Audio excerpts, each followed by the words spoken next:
Okay, back to the Hideaway. Amongst the unfading remnants of ambitions long forgotten, do Clive and his companions forge a path to a better tomorrow. I can never tell if that's been updated or not, but here we go, back to the Hideaway.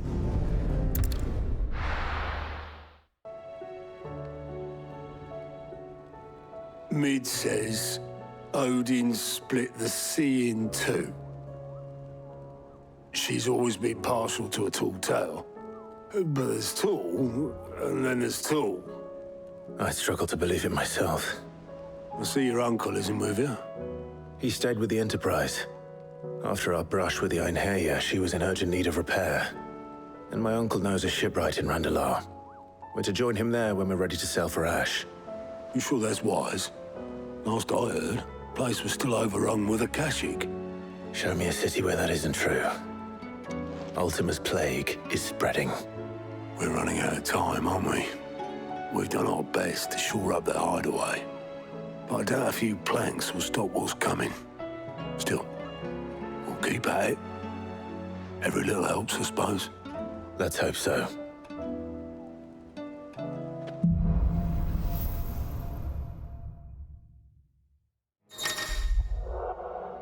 Clive has claimed a portion of the Eikon Shiva's essence. Attuning with Shiva not only changes the elemental aspect of his magic spells, but also allows access to several new iconic abilities such as Ice Age, which forcefully knocks back enemies great distances. Ability details are on the abilities menu. Shiva's iconic feat Cold Snap can be used to swiftly move left, right, forward, or back to either dodge attacks or close in on an enemy. I really like the sounds of that. I was very much wondering about that because although it has been sometimes presented as though he is seizing their power, I've never forgotten the fact that Benedicta went full Garuda after Clive took her ability. So it always felt like he was siphoning off a major portion of it, or maybe like draining the battery, and then she sort of recharged later on when she got very like emotionally energized again due to that attack that was coming in against her. So the exact degree to which Clive is removing their power as opposed to just sort of replicating it, I think we're getting some clarity there that, yeah, she can still go Shiva as well. I should visit Joshua, assuming Talia will allow it. All right, let's have a quick chat with Gout. Clive! Quick look. All right, under new management is in the Holy Empire of Sanbreque, and then Rekindling the Flame II. I like sequels to the ones... I don't remember exactly off the top of my head which one Rekindling the Flame is, but I'm sure that it will make sense when we get back to Rosaria. And then many quests happening in and around Dhalmekia, so we will go take a look at those. Think you can help? Let's go see... Yep, and there's some quests here in the area, and of course a State of the Realm. Let's just take a quick look to see if there's also missives. Yeah, and actually there's a quest in the missive. So why don't we start... Wait, Blacksmith Blues IV. Wait, really? More Blacksmith Blues? Heard the bad news then, did you? What bad news? About Dravost. Blackthorn's old haunt. With the forge and all that. Well, anyway, the mines just down the road from there are spewing at ether like no one's business. And the village? Safe from the flood for now, but they've got other problems. Akashic. Every creature in the area is either turned or on the way to turning, apparently. Zoltan and the others are living on borrowed time. They need help, and quick.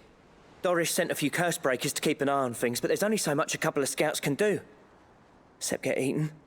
If something ain't done soon, the whole place will be overrun. I won't let that happen. Didn't think you would. Does Blackthorn know? I thought it might be better if he didn't. He'd only do something stupid. You reckon we should tell him? No. It's better this way. Yeah, well, I can't stand about knowing what's happening out there, so I'm off. I'll see you in Dravost.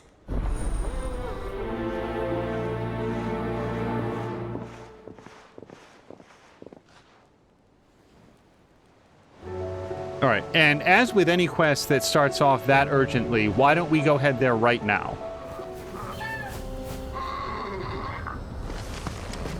Oh, hello. Oh, you're here. August waiting for you inside. Well, Go on then. As advertised, not a lot of signs of... So Dravost is still standing. For now, at least. If you can swing a hammer, you can swing a sword. Sorry, I never thought I'd have to. Yeah, as stated, not a lot of signs of the Flood or the Akashic or anybody else in the immediate vicinity, but we know it's coming. The brass neck of that girl. Everyone's coming together to fight for their lives, and she hasn't lowered her prices a gill. Oh, are we complaining about the merchant? Well, what did we buy from her? The Orchestrion roll, I think. Clive! You're here! And the Akashic? Mostly off to the north still. But I spoke to Doris's scouts and it turns out things are worse than I thought. There's swarms of them out there. Told old Snotty to be ready to seal the north gate. That should buy us some time if we need it. Enough for the villagers to barricade themselves inside their homes at least. Well done. Welcome back, Sid. I'd never have guessed, you know. Not if August hadn't let slip. Who'd have thought that the savior of Dravost would turn out to be the realm's most infamous outlaw? Keen to help us out again? I am. Thought you could sneak off without me, did ya? Blackthorn. Oh, what are you doing here? One of the scouts couldn't keep his voice down. Unlike my best mate who didn't think I deserved to know. Zoltan, how long's it been? Long enough for us two to turn into a pair of old codgers, I see. That your idea of an apology? Prick. Don't listen to him. You only did what you thought was best. For the village and that. I did, yeah. But that ain't the whole of it. Vulcan, our master, didn't leave the chiefdom to the two of us. He left it to me. The best blacksmith in Dravost, barring himself, of course. Bloody stupid tradition, in my opinion. If someone's got talent, you should let them practice their craft, not ask them to settle petty feuds and barter for grain. Our master wasted half his life that way. I wasn't about to let that happen to me. So you wasted half of mine instead? You're what Dravost needed. Under me and my precious ideals, this place wouldn't have lasted a year. So I left to devote myself to the work and spare you lot the consequences. I may be a selfish prick, but I only did what I felt I had to. What you had to do was your duty! Even if it meant we all starved? Enough. This is no time for bickering. You can finish beating each other up once Dravost is safe. Fine. I've said my piece anyway. Yeah, so have I. Sorry, Clive. I shouldn't have stuck my nose in. We're short enough on time as it is. Still, give us a mo, would you? I need to get my head straight before any of them Akashic try to bite it off. Yeah, and we might get some dialogue here, so I might step away for just a second. Actually, the worst day in, like, the last 35 years that they can choose to have right now this specific argument. B... Wait, what was B? Sorry, it just threw a lot at us right there. Oh, just the fact that I didn't agree with August's inclination to not bring Blackthorn in on this. It's his village, it's his people. I understand when he said, well, I don't want him to do something stupid, but does Blackthorn really seem like somebody given over to a high degree of impulsivity? He seems like a very precise and careful actor to me, so I didn't think that was very likely, and to keep this from him, I think, was, at best, unnecessarily cruel to not let him know what was going on. And then C, Blackthorn there says, well, you can, maybe I am a selfish prick, but even there, he has underscored the fact that he stepped away for what he perceived to be the good of the community. Excuse me, sir. I am in the middle of sharing my feelings about this. There was some selfishness there, where he didn't want to be a bureaucrat. I will step out of your way this time. He didn't want to have to be the The guy who was settling all the disputes, who was watching the coffers, who was planning around what the village needed. He wanted to go off and be a blacksmith. If that's what he wanted to do, and he's very good at it, I just want to acknowledge that I understand having second thoughts and, you know, re-guessing, rethinking, did I make the right decision? But I would submit that he has, because look at what he's done for the Cursebreakers. I just wanted to step away to cover some of those points about a character that we've gotten to know fairly well, and I acknowledge the bad blood between Blackthorn and Zoltan here, but also maybe they're good at different things and in different ways, and that's okay. Prick or not, I won't abandon Dravosh to a swarm of Akashic. Just say the word. The villagers know to keep out of sight when the fighting starts. Oh, and also those gates wouldn't stop a paperboy. Like they're you could kick right through those. You, ready for the off, then? As far as I know. We can't afford to waste any more time. Right you are. Might be worth having one last word with the scouts, though. Don't want any nasty surprises, do we? Oh, and Blackthorn, you and Zoltan might be better off staying inside the... Akashic on the move. How close are they? Within sight of the walls, and there are more coming up from the mines. What was I saying about nasty surprises? They'll wash right over us if we stay out in the open. We're pulling back behind the gates. Good idea. Get yourselves inside, but keep your weapons handy. Understood.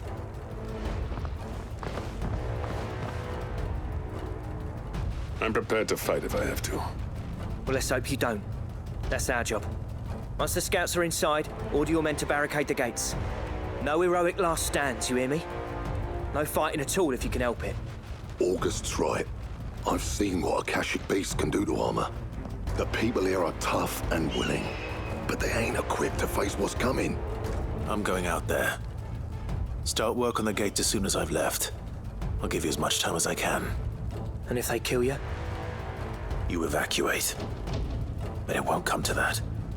I promise. You'd better be right. Take good care of Dravosh till I get back. Leave it to me. And give those things what for, yeah?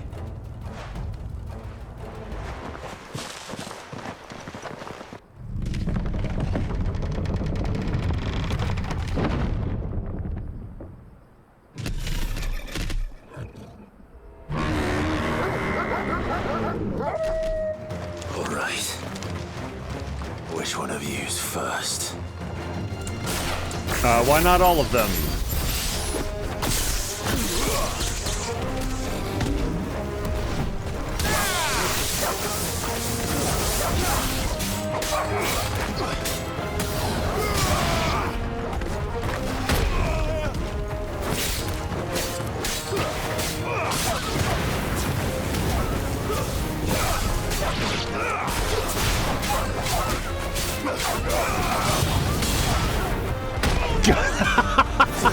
Fucking bull.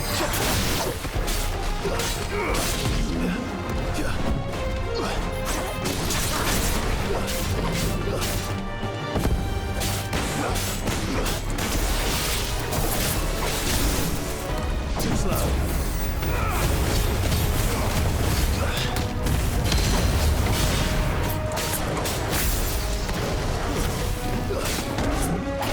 Nice try.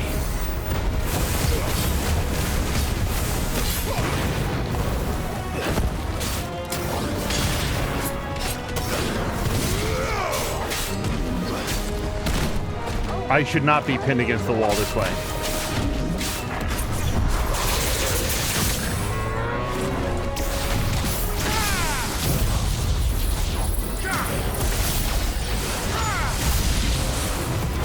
Oh, he's dead. This is such a waste.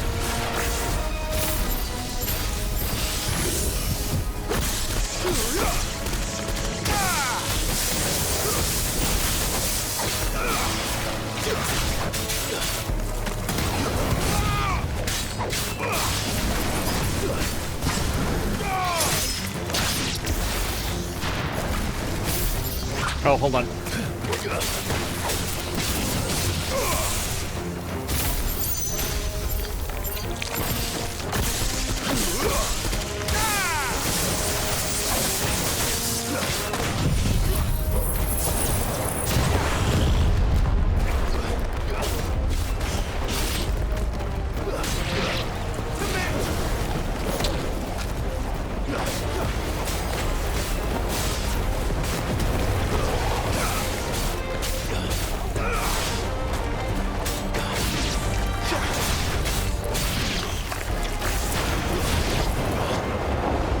Are these guys dead? Oh yeah, they're just dust.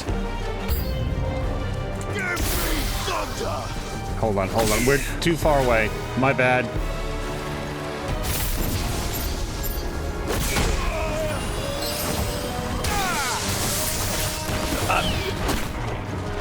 I don't have a perfect memory, but isn't this the first Griffin that we've seen, like, at all? I don't remember this enemy type.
Is that it?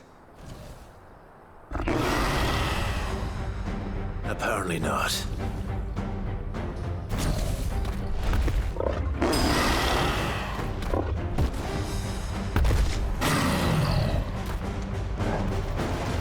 Not getting past me.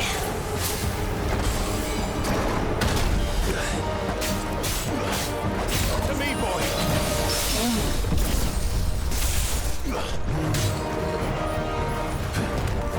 Okay, I just don't want to step in that mine.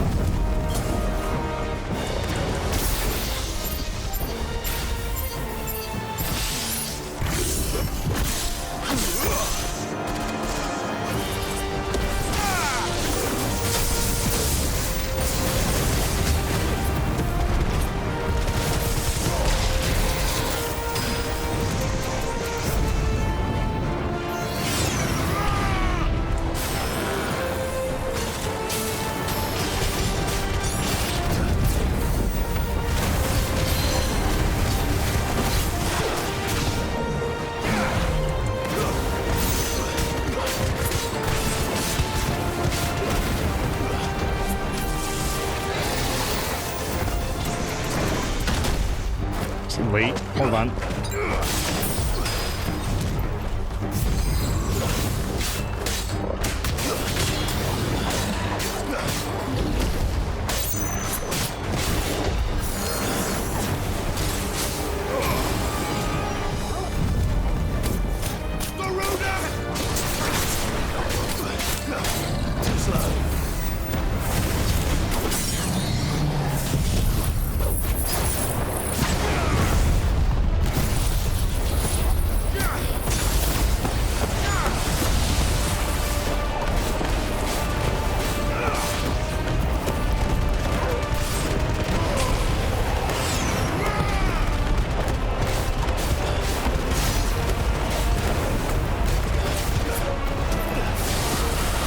Oh boy, no, please.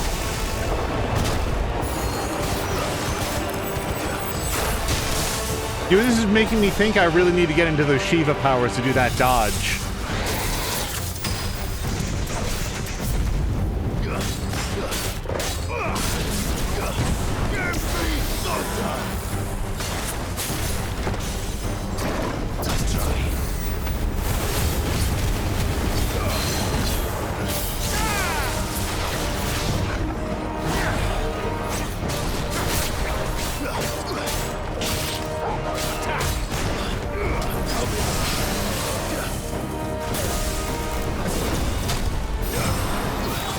Okay, do not want this. To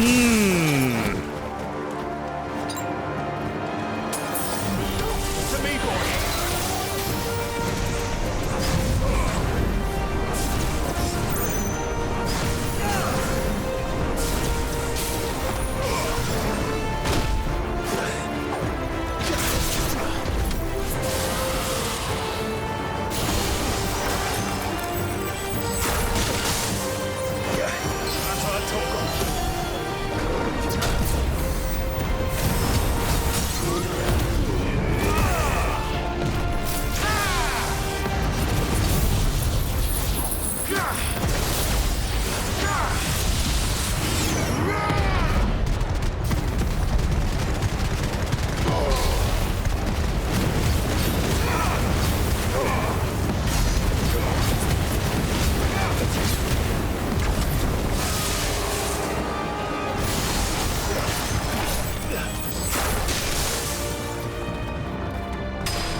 Oh, that's okay. Got out of that barely.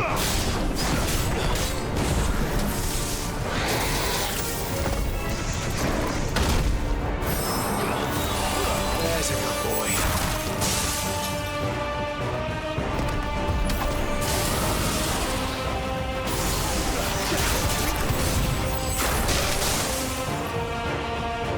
Yeah, that big hitch only seems to happen when Clive is up in the air, I've noticed.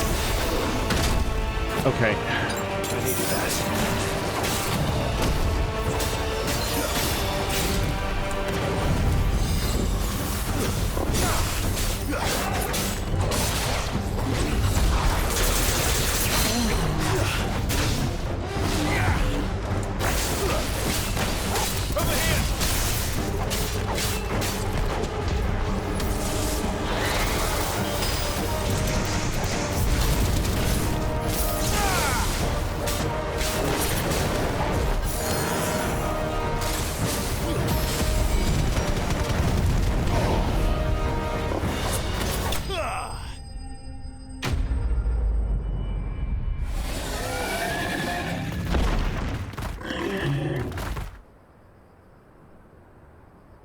Now, the question is, did I miss any?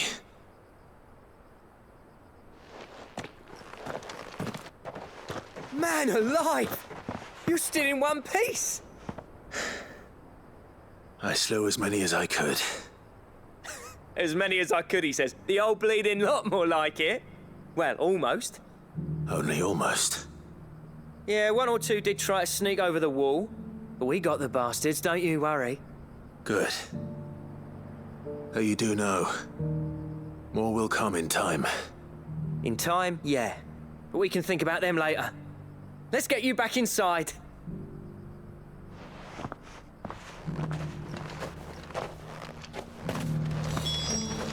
I'll be surprised if this doesn't now go, like, wasn't it, like, boiling up out of the mines, so we want to go, like, seal the mines, or, well, then again, what would they smith if they didn't have access to the mines?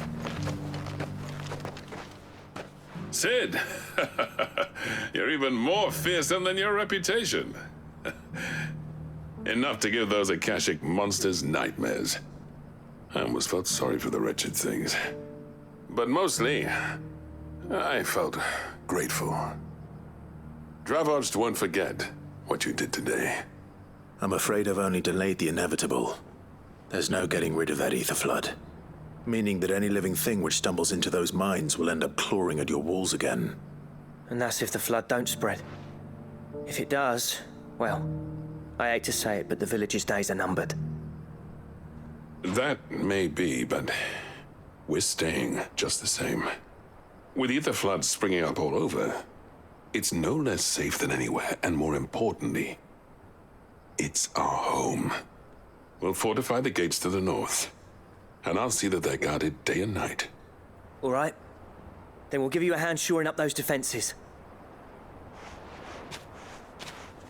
As for you, Blackthorn, that's twice you've turned up when Dravoj needed you.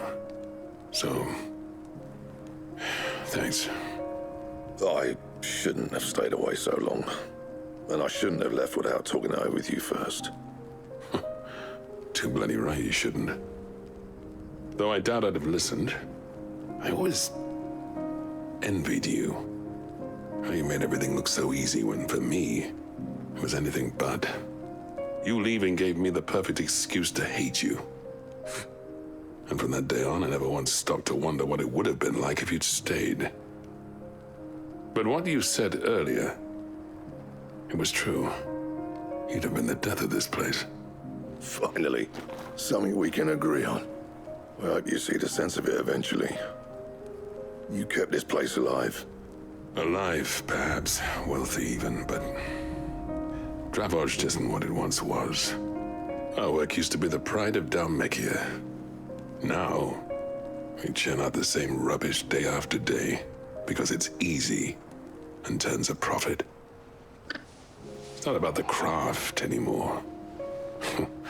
I wouldn't send my sons to war wearing the shit most of our smiths are making.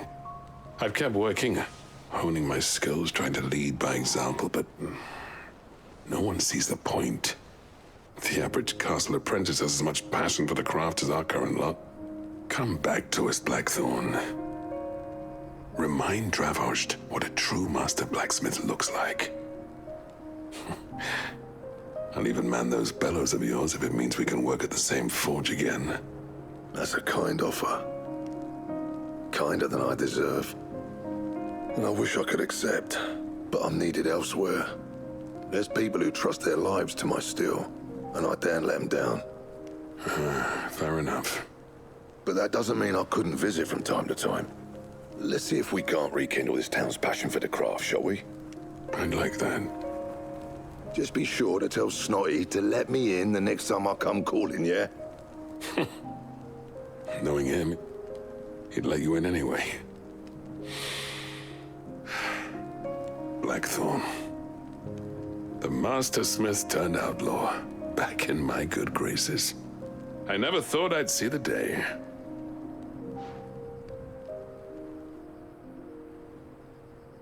I'd say that went pretty well, wouldn't you? Even better than I'd hoped. Sid, I've got something for you.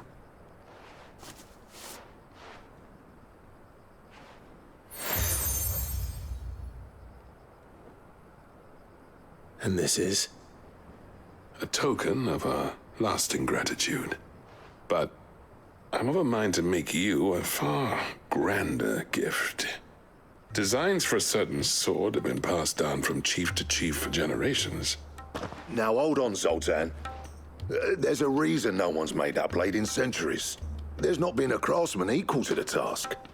I'll admit your cinders make impressive steel, and I've learned to own an edge Odin will be proud of. But the engravings on that thing are enough to make a jeweler cry. And they're not just for show, either. Have you forgotten what brought you back to Dravost in the first place? A certain ring? I knew I'd never surpass you with the hammer and tongs. So I turned my hand to a different kind of metalwork. Between the two of us, I'd say we're the equal of any master craftsman ever to have graced a forge.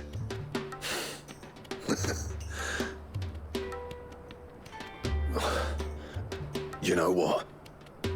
I think you might be right. Clive, you wouldn't mind if Zoltan came back to the Hideaway, would you? He's more than welcome. As long as he can keep our secret. Right. Zoltan, get your tools. We've got a legend to forge.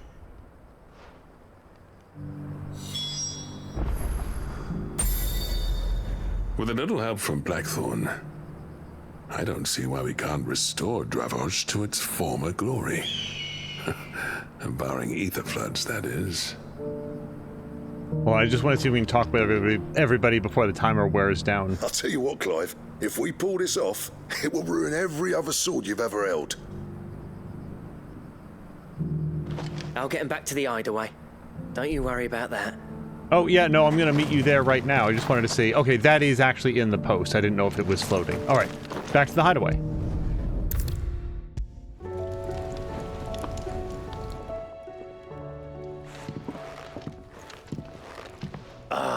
The man himself. We were just about to make a start on that sword I promised you. It's funny, but none of this would have been possible without your help. You remember Camille? We'll be using his leatherwork for the grip. The steel, meanwhile, will be tempered in a fire, burning the cinders you charmed out of old Zoltan here. And that whetstone from the Outer Isles, that'll be what gives the blade its edge. And the final flourish will be my talented colleagues' engraving. A team effort led by the greatest blacksmith alive. Now, save that talk till the thing's finished, yeah? Right. I'm ready if you are. To the bellows it is, then.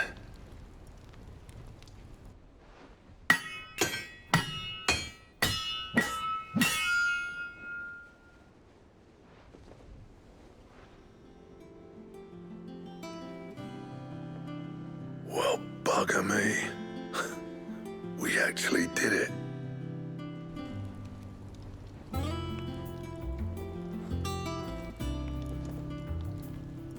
The sword to end all swords. Ragnarok. It's quite something. I trust you'll take good care of it. Thank you. Both of you. So, does this make you pair the greatest craftsman alive, then? This? Nah. This was just following the footsteps of the greats of old. It'll take more than that to earn us our place in history. But we're up for the challenge. Here. A list of materials. Zoltan and I got talking on the long road back from Dravozd. We reckon with those items there, we could craft something even better than the Ragnarok. Something worthy of a legendary outlaw like yourself. That's a weapon I'd like to see. You leave this list with me. I was hoping you'd say that. One legend at a time, eh, lads? Before you start on the next, who fancies raising a cup to friendship reforged? Good idea. No more drinking to forget my past. It's about time I had something to celebrate. Then tap the kegs! Vulcan's boys are on their way!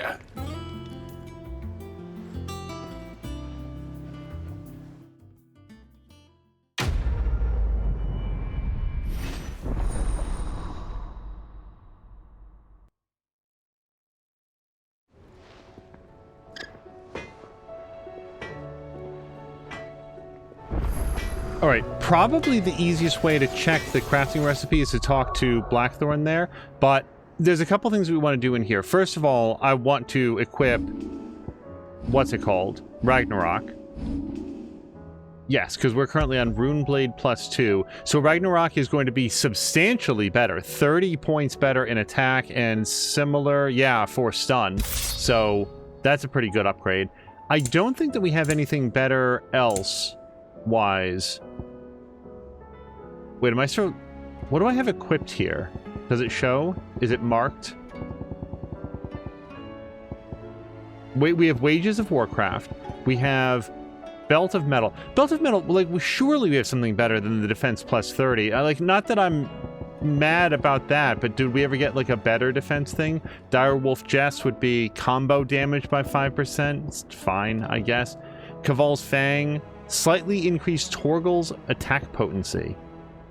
Yes, and the healing potency of high potions by 25%. There's a different one for, like, the regular potions as well.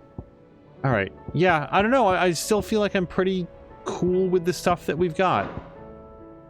But then we did also want to put on some Shiva abilities. So this has been what we've been using most recently. Then we've got the Fist ability. Then we've got Fist and Bahamut. Let's go for some... Let's go with Wind and Ice. That seems like it would be a fun combination, I would think, thematically. Here comes Shiva. All right. So for this one here, why don't we do... Is Rising Flames the one? Yes, let's go for Rising Flames. And we'll do... We haven't done Scarlet Cyclone in a super long time. Let's pop that in there.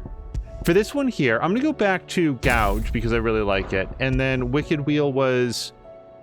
Right, that one's the air launch. Rook's Gambit is the sort of more defensive one. And then Aerial Blast really takes up the whole screen. Let's take... Yeah, let's go with Wicked Wheel. That's sort of like the default set. And now we're going to take a look at the Shiva stuff for the first time, which is... Oh, and you know what? Hold on. Let's see if we can upgrade it or anything. Forgot that we hadn't actually come in here yet. Alright, so Ice Age, a river of icicles that greatly knocks back any enemies that it strikes. We'll look at the video there. It's not bad. And then Mesmerize, multiple shards of ice that upon striking smaller enemies draw them in towards Clive, can be used in midair. Interesting, so you could draw them in and then do the icicle launch. And then Rhyme is a colossal ice crystal that deals continuous damage to all enemies that become trapped inside of it. Or the ultimate is Diamond Dust. Summon a winter storm that freezes enemies in place within a radius before knocking them back. So it looks like Shiva is really good against groups of enemies, is the overall theme that I'm picking up. So let's go with... I definitely want to upgrade these. Let's upgrade this one. Let's upgrade this one. I think I'm going to hold off on Rhyme for right now, since we've got 2 that we haven't even used before. Yeah, this would get into Mastery. I do want to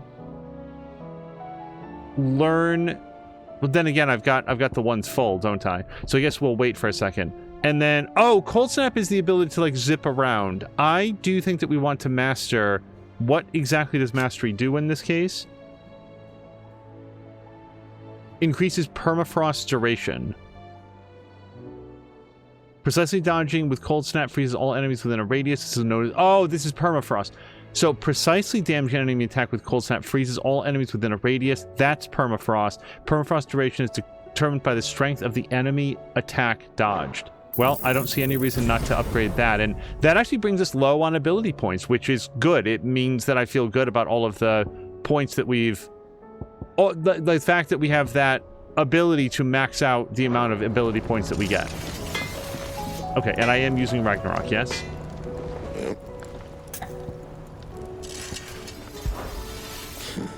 I never thought me and Zoltan would ever speak again, let alone work together. And if it hadn't been for you, we wouldn't. You've been a good friend of me, Clive. The best. Let's not overlook what August did. I would suggest that August is the best friend. August is the one that brought us into it. I think that Clive would have had no idea that Blackthorn was going through anything. Yeah. The blighted thing did float, did it? The weight of all that shit. Mid had me knock out. I thought it'd sink straight to the bottom. Always the way with Mid's inventions, though, isn't it? You ain't got a clue what the hell you're looking at when she hands you the designs, but they always seem to work. Clever girl, that one. Right boil on the arse sometimes, but clever all the same. What do you want? It would be so funny if Icebrand was immediately better. Like, just immediately we have access to a better weapon. But let's go forward to... Nope, there's nothing here to craft. Nothing here to craft, correct. Really? Not better than the runes? It's fine. Let's look at reinforcements, just in case. As far as I know, we can never reinforce the specialty weapons like Ragnarok, and I don't see anything else here. Not to say that something better isn't We've run out of Papio nuts and all. available for sale. Aye, it's a dangerous world out there. Okay, this is still the same rune belt, which we've got a +2, rune crescents. Yeah, and the diamond armlets are notably worse, so we don't need to worry about that. Nothing here, and nothing Finished, here. are you? What can I get you, Sid? Normally I do the, like, buy the round for everybody, but I don't know what else we're gonna have to buy. Now that we're a little bit low on skill points, it's making me rethink the amount that we spent elsewhere. Now, I thought that there was at least one other mission here. Oh, well, there's the missive. That's where it is. Okay, so let's stop and read the missive, and then we're going to go over to Mid's dungeon, where it looks like there's something else. Missive should be right up here.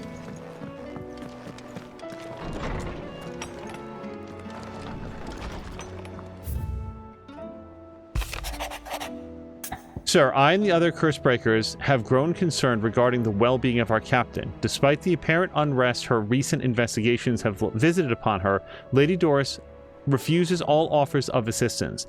If it is not too much trouble, I would ask that you please speak with the captain and learn what troubles her so deeply. Signed, Cole.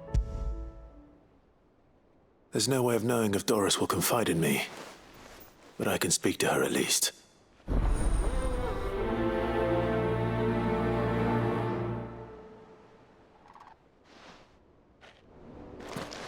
I should think even just asking would be a good way to show that you care. It can be a little touchy if people think that you're prying, but hey, just wanted to check in, see if things are good, and if not, maybe later, you can always let me know. Ah, Sid. Just the man I was hoping to see. Did you have a mo? Don't tell me. You need more bomb ash. Oh no, we still got plenty of that left. I'm working on bringing another one of the Chief's designs to life. This time, it's a new smelter. It's got a reverberatory hood over the top for additional thermal amplification and a system of reciprocal recirculatory regenerators that let's just say it gets very blimmin' hot. A heck of a lot hotter than anything Blackthorn's got in his forge, that's for certain. Only mithril engines get hotter, and you can't chuck ore in one of them and get metal out the other end. Trouble is, we won't be able to make out of any old rubbish neither. We need the good stuff. And I hear you once helped Helena get her hands on exactly that. Any chance you could help me too? If it's for the good of the Hideaway, I'd be happy to. Oh, it is. I promise you. So, what exactly is this good stuff you need me to find? We've got a couple of examples here. Spherical echoes, we call them. More fallen materials. So this smelter is similar to the mithril engine in more ways than one. That's right. They're a bit like the thermal helms. Fallen ceramics deal with heat like nothing else, see? And what's more, they're directional, transferring heat from the inside to the outside. But these things, they're all outside. If we line the hood with them, they'll reflect the heat right back into the furnace. We've collected as many as we can, and I know where we can get the rest. Trouble is, they're all watched over by their bigger, uglier cousins. So you want me to visit some ruins, destroy some echoes, and bring back the spheres they're guarding? That's it in a nutshell, yeah. We're only 3 short, mind, and we know exactly where they are. There's one up Amber Way, in that ruin that they call Lost Plume, and another in the Silent South over in Dalmekia. Last one is in the ruins of Advent, which is in the Empire. All right then. Wish me luck. Will do. I'll be keeping all my fingers and toes crossed.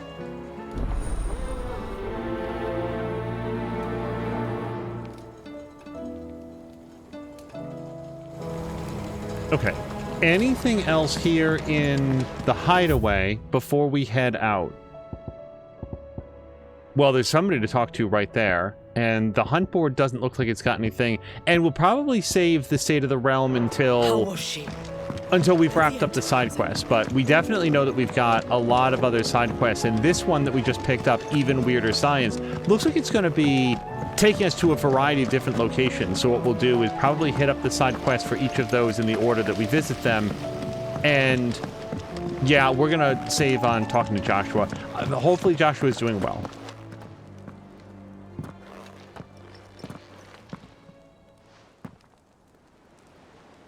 Where are you? Can I help you, Sid? I'm looking for Doris. Is she here? I'm afraid not. She's at Martha's Rest on a job. My job, actually. When she heard what the mission was, she insisted on going herself. Alone. Did she? What was the mission? Following up on some new information. Once they'd settled in, the bearers you helped liberate in the Dragon's Eyrie were keen to talk about their imprisonment.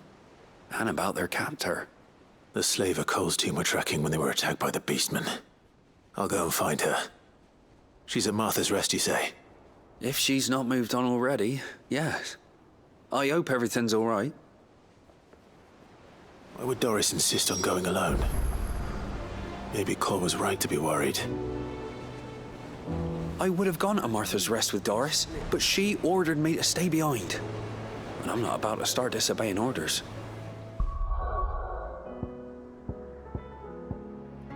I do like visiting Martha's Rest. Dalamil, I remember, has a lot of stuff.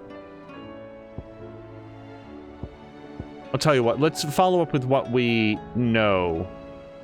Search Lost Plume. Well, this is actually geographically closest. Well, and that's number 2, and then that's number 2. All right, why don't we head here to check for the spherical echoes? Okay, we've made it to the location of where one of the spheres is supposedly. Straight home now. Although we did have to fight through the ruins of Amber, which it turns out the village of Amber is now completely overtaken by Akashic. So we had to fight just a couple like Akashic zombies, and I'm willing to bet that these guys, yep. I'll need to deal with these ones first. Okay, yep, that's the ice dodge.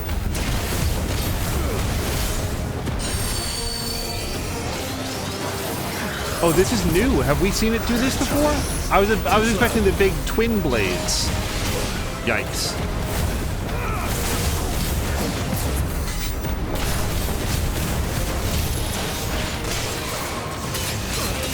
Stop it. I am not... No, hold on, you guys. Something odd has happened. We don't have the abilities. Oh, and I don't think I can switch them because we're in combat right now. Yeah, I didn't actually put them in. We did the upgrade. Blarg. Okay, so we're going to have to wait to see the ice abilities then. Oops.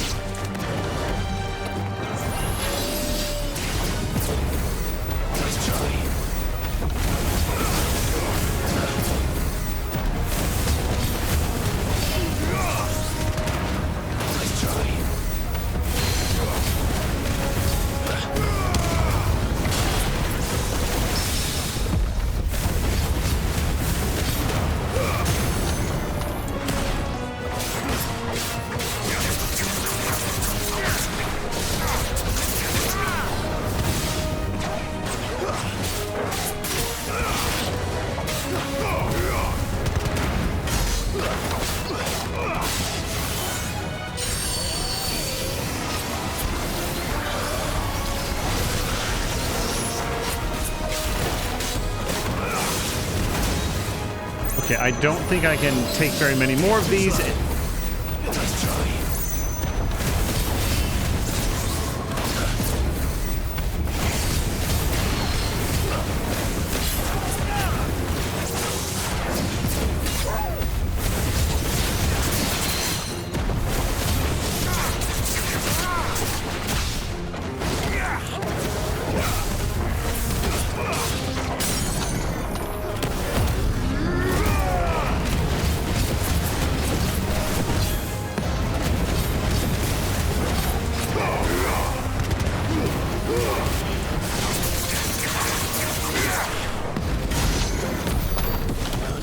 Spherical echo. Oh, wait. It also occurs to me I didn't top off on potions. Wait, before we do anything else, let's fix that oversight. Where is it? Over here? Yeah, let's get these abilities actually in there. So, Ice Age or... Wait, Mesmerize shoots out. Yeah, let's do Ice Age on X. Oops. Ice Age on X, and then Mesmerize on Y.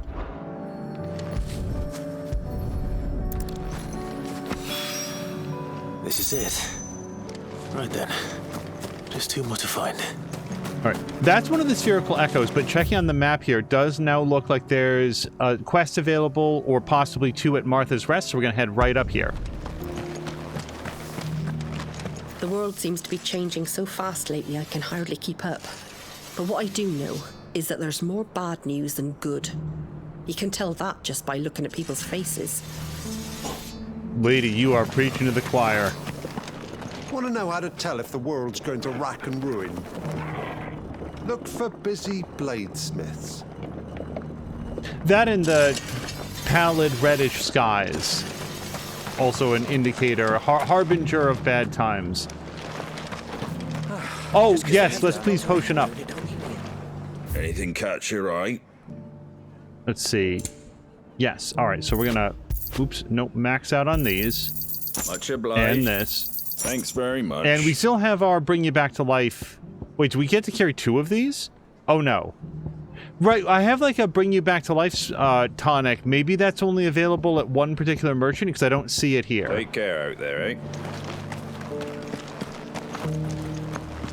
I've got greens of all shapes.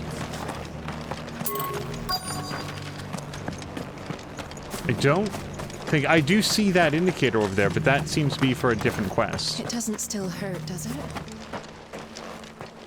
It's been a pleasure, Doris. Just like old times. I'll give your offer some thought, my lady. How goes the investigation?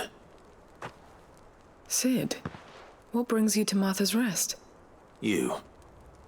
I heard you were out here on your own, tracking our slaver. I trust you're being careful. Of course. And it had to be me. The bearers from the Dragon's Eyrie confirmed a long-held suspicion of mine that the slaver we've been tracking is an old acquaintance. She's no fool. If we'd come in force, she would have spotted us straight away, and then vanished without a trace. That was her just now, wasn't it? So, was it a fruitful reunion? I'd say so. She tried to recruit me. Seems her time in Rosaria is coming to an end. She's abducted bearers from across the region and is looking to smuggle them back into Sambrek. After her brush with those beastmen on the road to Northreach, she hired herself an Imperial escort, which she wants me to join. She's dangerous, Sid, but I think I can stop her. Then I'm going with you. I'll take care of the escort. You can see the bearers to safety. Where are they? The Baum Archers, soon to break camp. You go on ahead. I'll follow once I've sent word back to the Hideaway. She asked me to join her at the Baum Archers. It's a wonder she still trusts me after everything that happened. I would submit that it's a wonder that she trusts you. Like, so I just want to be sure that I'm following along with everything. The woman that we are going to go find is a slaver who is re-abducting bearers and trying to press them back into servitude. You would think that word would have gotten out that bearers are removing their facial tattoos and that there's going to be a visible scar on there. Just, it's not that that would be a fact that would be advertised, but you would kind of think that eventually word of that would get out, and they've been doing it for multiple years now, but hey, maybe not. Maybe it's just like, oh, that's weird, it's just a facial scar.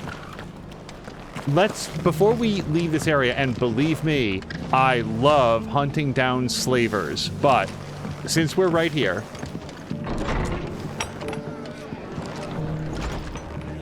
can't say it wasn't a relief to see the better part of the Guardians finally taking their leave. We barely had room to breathe, what with them and us and all the others all crammed in together. They were good lads, though. I'll miss not having them around. okay, we have heard that from in hand before. Hey, Martha. Ah, Clive, I was just about to send for you. I'd like you to take something to Sir Wade up in Eastpool. Seeds for planting. Thought it was about time they started growing their own food.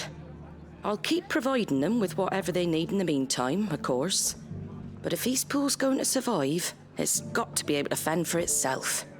As have those poor bearers. They've lived their whole lives in servitude, but now they're their own masters. Small wonder they ain't got the foggiest how to provide for themselves. So it's up to us to teach them. And if you're wondering why well, the Wagoneers taking supplies up that way have been coming back with more and more reports of Akashic around the village of late. Sir Wade's putting a brave face on it, but I think even he's starting to worry. And if he's likely to share those concerns with anyone, it's you. All right. Thanks. Wouldn't ask if I didn't have to. There. That should be enough to keep them in Gazal Greens for a few years at least. Gazal Greens? Not the most mouth-watering crop, I'll admit. But they're hardy, they grow fast, and they fill a hole. Better that than something that'll wither away at first frost. And chocobos love them too, which is no small thing. When I say all of us need to pull together to get Eastpool back on its feet, I mean all of us. They ain't exactly succulent, but cook 'em right and they're just about bearable. I'll take your word for it. Anyway, Sir Wade'll know what to do with them. And if he don't, well, I'll go up there and show him myself. I'm sure you will.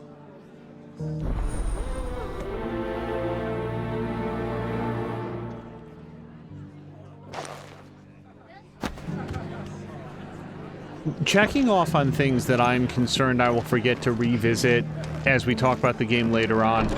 I would honestly struggle to think of another game that I've played where a big part of the world building is not simply these are the nations, these are the rulers, these are the cultures and sort of the history between them, but then how the world reacts to the changes in the story.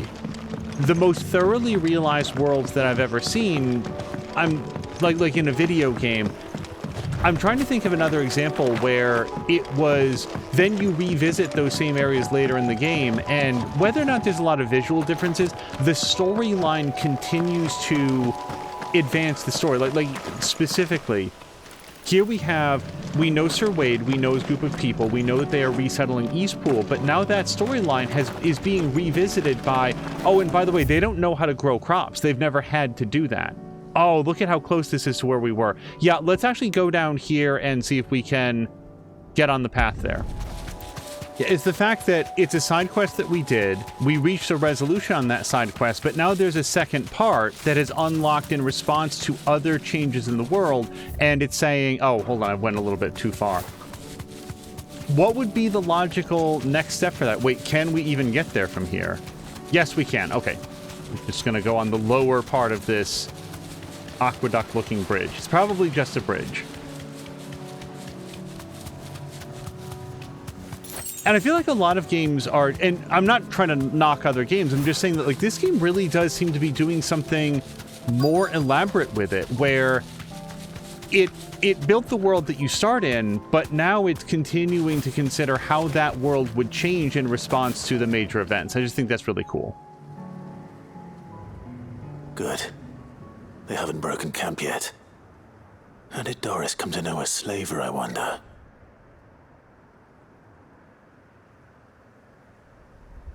We've waited long enough. She's not coming. Ready the bearers. We're leaving. Back to civilization, is it, Mom? With all haste, lest any of you lackwits start talking like these feckless bumpkins. I presume your men are ready. We've suffered too many delays as it is. Any more and I'll be docking your pay. Yes, Mom. Oh, but before you go, it appears we have company. Kill him. You're welcome to try.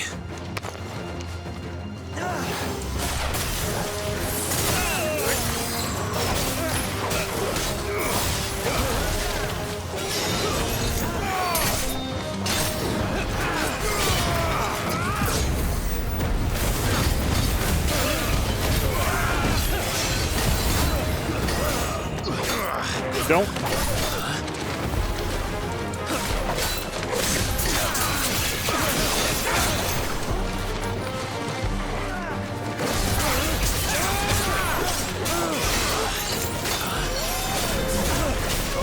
Okay, we gotta take out the person doing the shielding.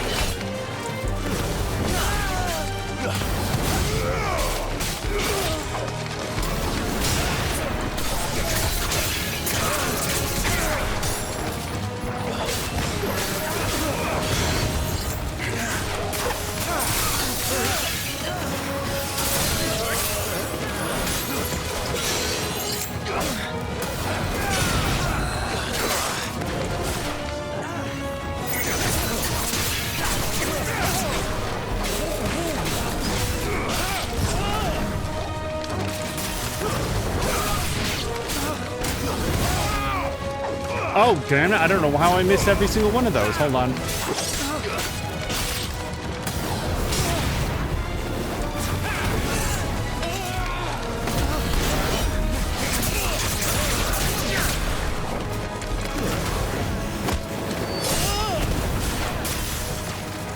Come on!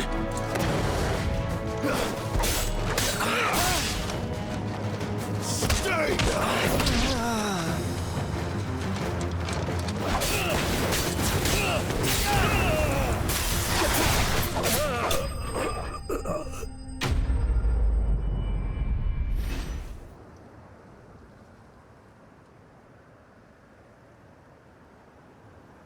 So much for your escort.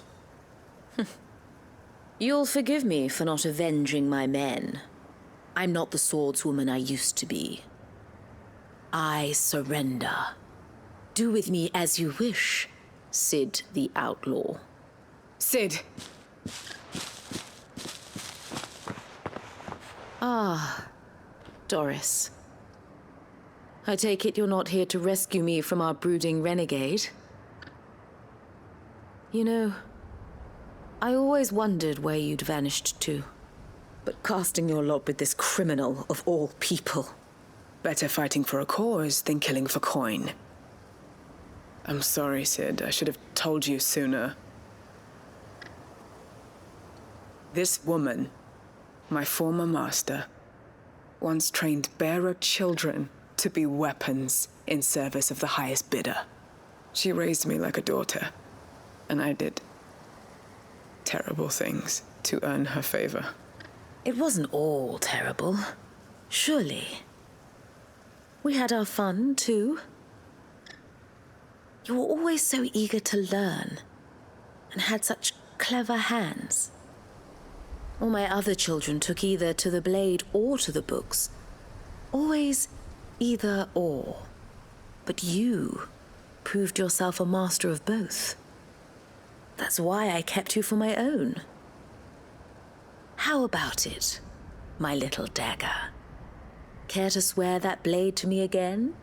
I never swore my blade to you, nor will I ever. I fight for a higher cause, to liberate the bearers of this world. Farewell, Master. Thank you for making me the weapon I am. You always were a righteous child. Perhaps that's the reason I loved you so.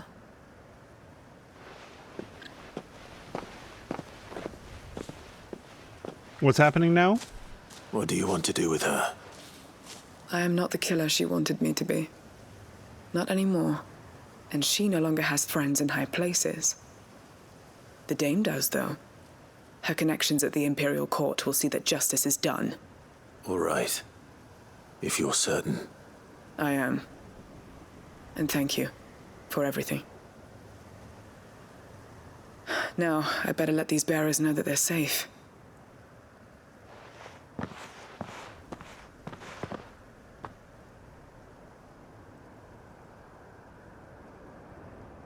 And I should head back to the Hideaway and put Cole's mind at ease.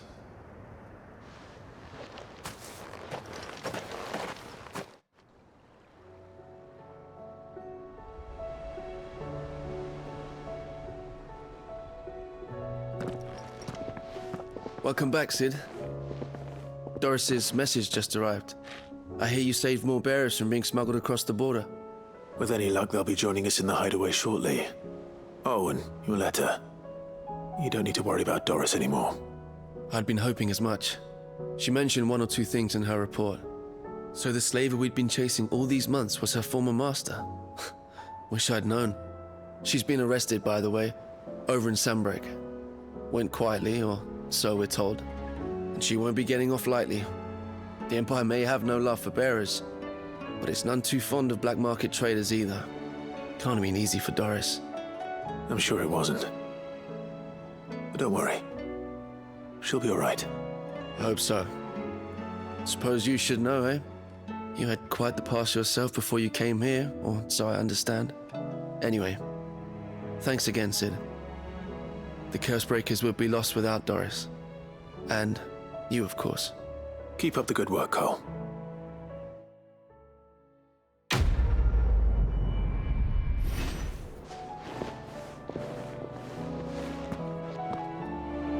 So my headcanon is going to be that that slaver woman, who I have to say I didn't quite catch her name, was escorted off by a couple guards that will now be taking her to the Dame to face justice, which, okay.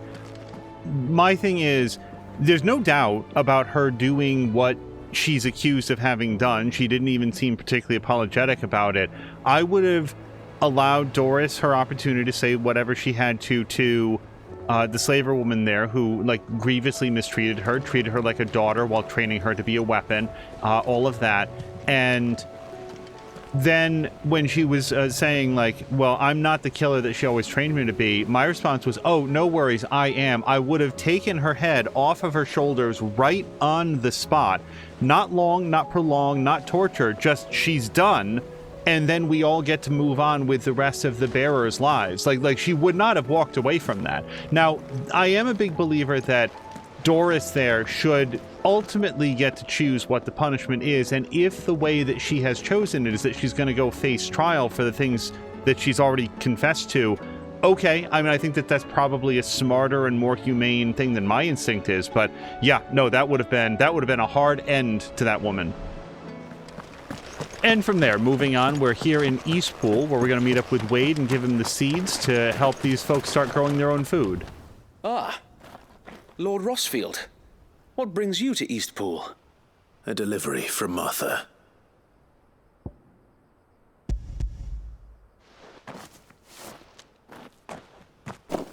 These are Gizal green seeds.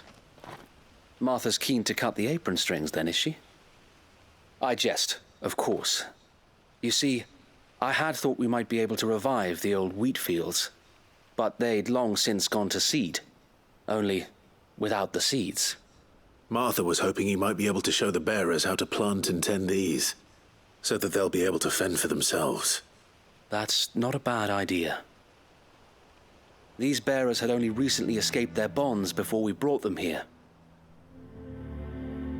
They know little of freedom, of providing for themselves and their loved ones. Unless we teach them how to live like free men, I fear that all we have achieved in bringing them here is to exchange one master for another. Not that myself and the Guardians have been the best example to them so far, subsisting almost entirely on Martha's charity as we do. It's about time we all started to provide for ourselves, bearers and Guardians alike. Unfortunately, we've been a little too busy of late to focus on much besides bolstering our defenses. There have been alarming reports of... The Horde is closing in. They're coming, so wait, all of them. Damn it all, I thought we'd have more time. Gather the men in the square. Send to the rest for reinforcements. Yes, Sir Wade. The Horde. A Kashek, a veritable legion of them. They've been seen prowling around the northern reaches for a while now. We don't have the numbers to hold back a swarm that size. I had hoped to build a perimeter wall so that myself and the Guardians might be able to defend the village, but... Now you're out of time. Precisely. If reinforcements from the rest arrive before they do, we may just scrape through, but I fear that's rather an enormous if. What if you could call on reinforcements from Eastpool? You mean the bearers? We brought them here so they might live, not die, fighting for their lives. So wait. You said you lack men to defend the village. Are the bearers not men? Do they not wish to see Eastpool saved? Though they may not be trained soldiers like your Guardians. What help they are able to offer could still prove the difference between victory and defeat. You're right, my lord. I will appeal to them.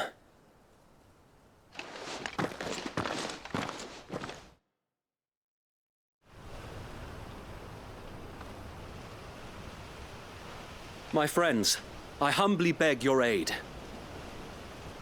We many, but I swear we can defeat them with you at our side. You would send us to the slaughter, to serve as bait for those fiends so that you and your men might be spared. And to think we trusted you. Say what you will, a home is not worth dying for. But it is worth fighting for. Sir Wade fights to give you lot a chance. Just like I do. Just like Sid does.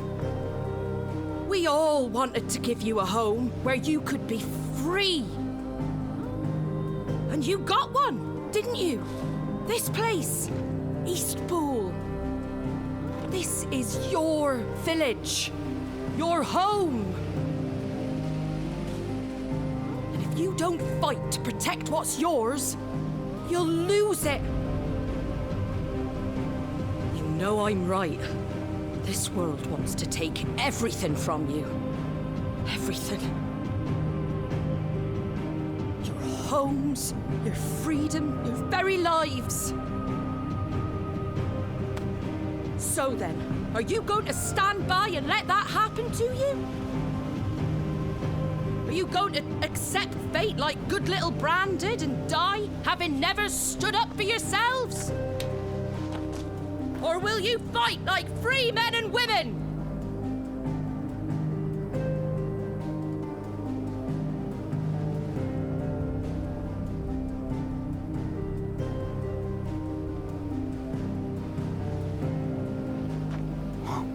What are you doing? All right.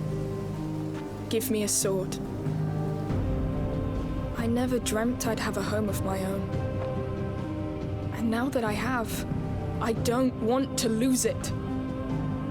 I will protect what's mine, or die trying. We all will. Free men and women, fighting together.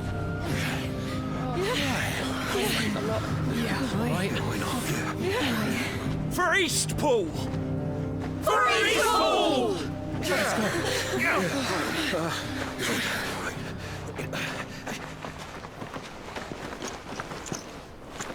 Thank you, Martha.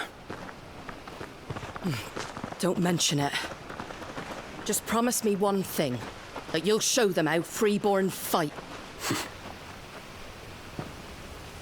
Gladly.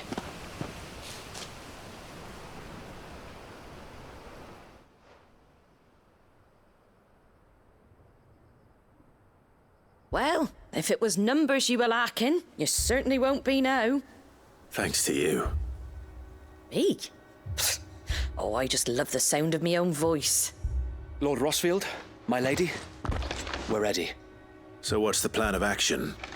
We'll divide our forces into several small detachments, each made up of guardians, bearers, and guards from the rest.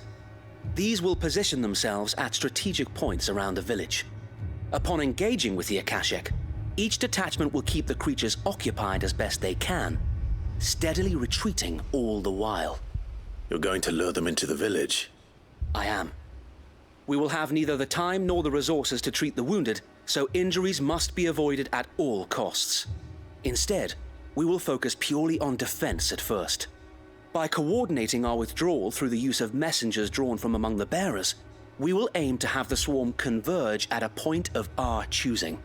With luck, that point will be the village square, the perfect place for our most able warriors to surround them and fall upon them, and for you and I to finish them off. A sound plan, but one that'll require a leader with a cool head and strong nerves to coordinate the retreat. I'd say you have both in abundance, await, but you'll be needed. Please, leave the last of the fighting to me. Ha! And let you have all the glory. Sir Wade! They're here! Then you know what you must do. We work together, everyone playing their part, each shielding the other that no man might fall, that Eastpool might live on. For Rosaria! For Rosaria! We've no time to argue, my lord. I'll do as you ask. And I will do as you ask. Suppose we'd better do our bit too then, eh? Right you are, Martha.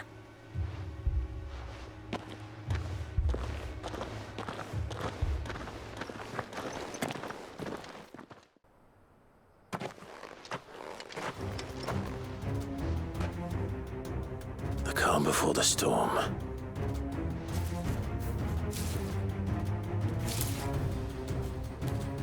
And here it comes.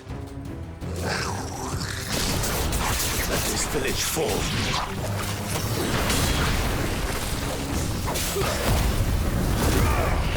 Usually save this for bosses, but there's enough dudes around.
I had hoped actually to switch to, when they said the Horde, I was actually thinking that the lightning ability, with its ability to like do the lightning blast onto multiple dudes, would have been perfect, but didn't have a chance to switch to it.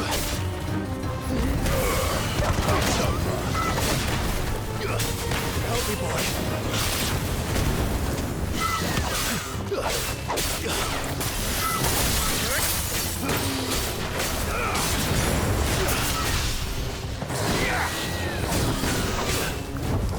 Nope. It's over.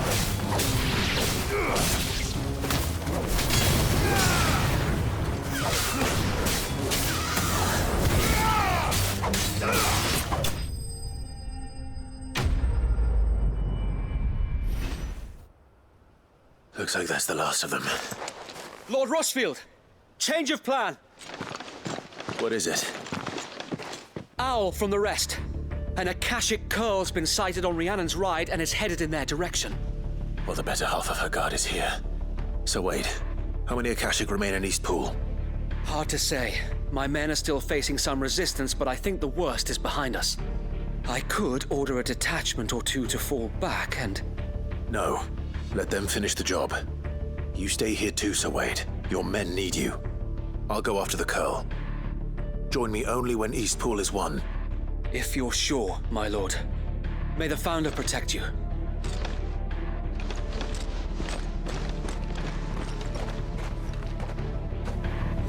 Okay, we know a curl is going to be very boss fighty, so let's go over to gear and icons and just get a good set for that. So, the Bahamut abilities, and maybe we'll just take a quick look to see if there's any other Bahamut abilities that we wanted to try out. Those were these guys here. So, Satellite, right, I'm actually using those right now. Flare Breath is good against, like, smaller guys, and then Impulse is, again, good against smaller guys. So, Giga Flare is, I guess, fine. It's got that beam. I don't know. It's fine. It's not as good as, I'm not sure, some of the others. Earth and Fury would be sending smaller enemies flying. I do have to say that the Big Punch is very, very satisfying. I don't think Raging Fist so much, but I think Big Punch and... yeah, Upheaval always feels good, especially when you drop it from the top. So I think we want to go with Lightning and Fist for this guy, is my call. Let's go back to Gear and Icons. Do we already have a set that does that? No. Nope. But I do have one last set that we can do. So let's get a, I want to fight one boss guy up here. Rising Flames is pretty good. And... Scarlet Cyclone, not so much. Flames of Rebirth does a lot of damage on a dude, for sure. Ignition is also a lot of fun on that. But I think Flames of Rebirth... then again, Will of the Wisps. Yeah, no, we're going to go with this because it's got that defensive ability as well. Let's go for Titan here. And for Titan, we're going to do Big Punch. And for the second one, probably Upheaval. Raging Fist is super good if you can do a counter, and I can't often do a counter with it. And then finally for this, I think that we're going to go with the Lightning ability. And for the Lightning ability, Pile Drive is good to like clear a space, but I think Thunderstorm and Judgment Bolt are two really good hit this dude very, very hard. Yeah, we're going to go with this set. Otherwise, let's see if we can... oh. Sorry, folks of East Pool, but some goblins took your 10 pools of steel silk.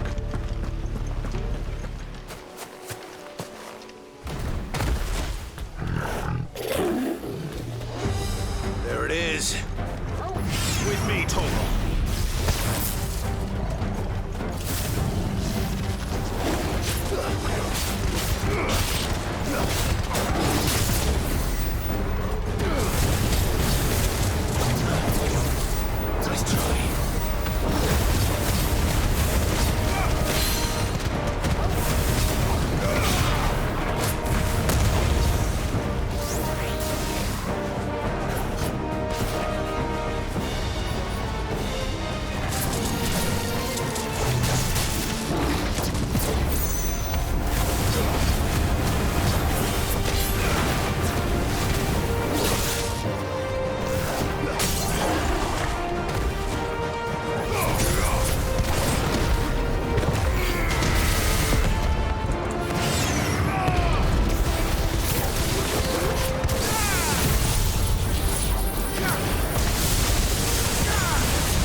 Oh, we almost got him.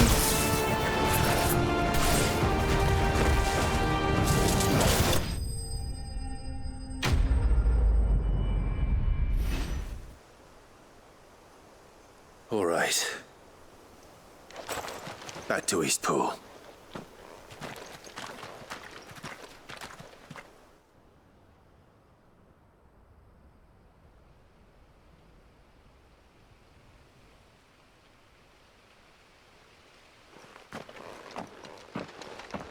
Lord Rossfield, the Curl, is it?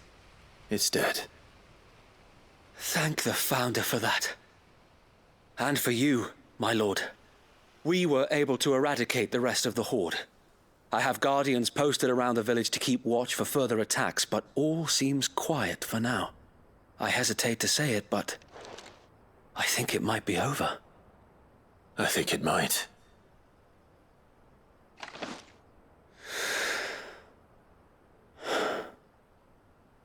We did it.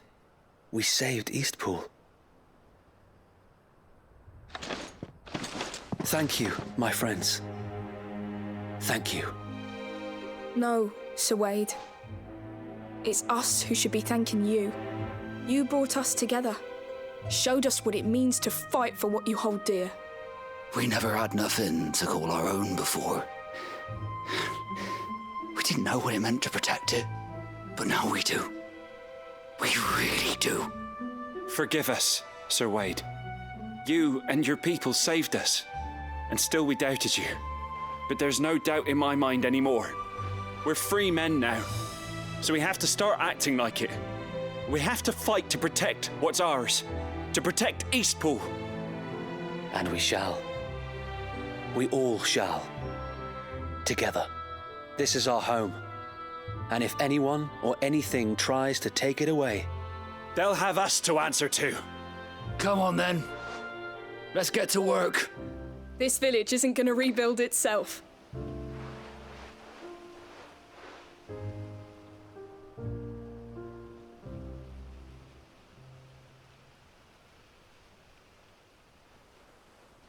They're not slaves anymore. No. They're Rosarians. Your father took pity on the bearer's plight, and I believe if he was still with us today, this is what he would have wanted. I believe you might be right. I shall remain here, my lord, and do what I can to help rebuild the village. After all, this is my home now too. And I could hardly call myself an Eastpoolian if I didn't pull my weight. I think you'll find it's Eastpudlian, Sir Wade. But you should be proud all the same. I'll have to pull my weight too. Can't have the rest getting outclassed. Speaking of which, I ought to be getting back. Can we continue to count on your support, Martha? Of course. And I'll be counting on yours too. Us Rosarians have got to stick together, haven't we? Indeed we have. And Clive, come by the Golden Stables when you get the chance. I ain't paid you for delivering them seeds yet. All right. I will.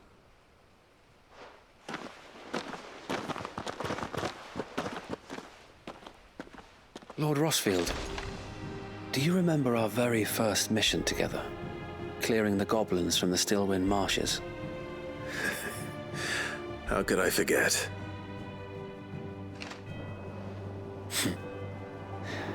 There's one sight that I shall never forget. You, facing off against that giant Morble.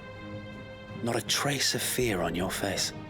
Since that day, there have been more than a few times when I felt like giving up. When the odds seemed so stacked in the enemy's favor, I thought I may as well just lay down my sword and surrender. But every time I would think back to the look in your eyes that day and remember what it means to be a shield. Know that whatever trials Eastpool may face, I shall never lose courage. Thanks to you. So Wade, you have always been a true shield. I know that Eastpool, and indeed all of Rosaria, will be safe in your hands. Thank you, my lord. I know the rest of the world will be safe in yours. I'll do my best.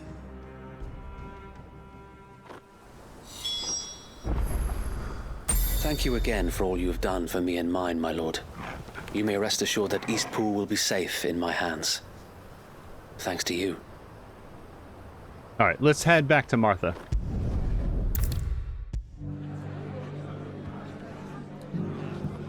The hero returns. It's lucky you came by when you did, eh? Not only did my seeds get delivered, but you went and saved Eastpool and all. I just did what I could.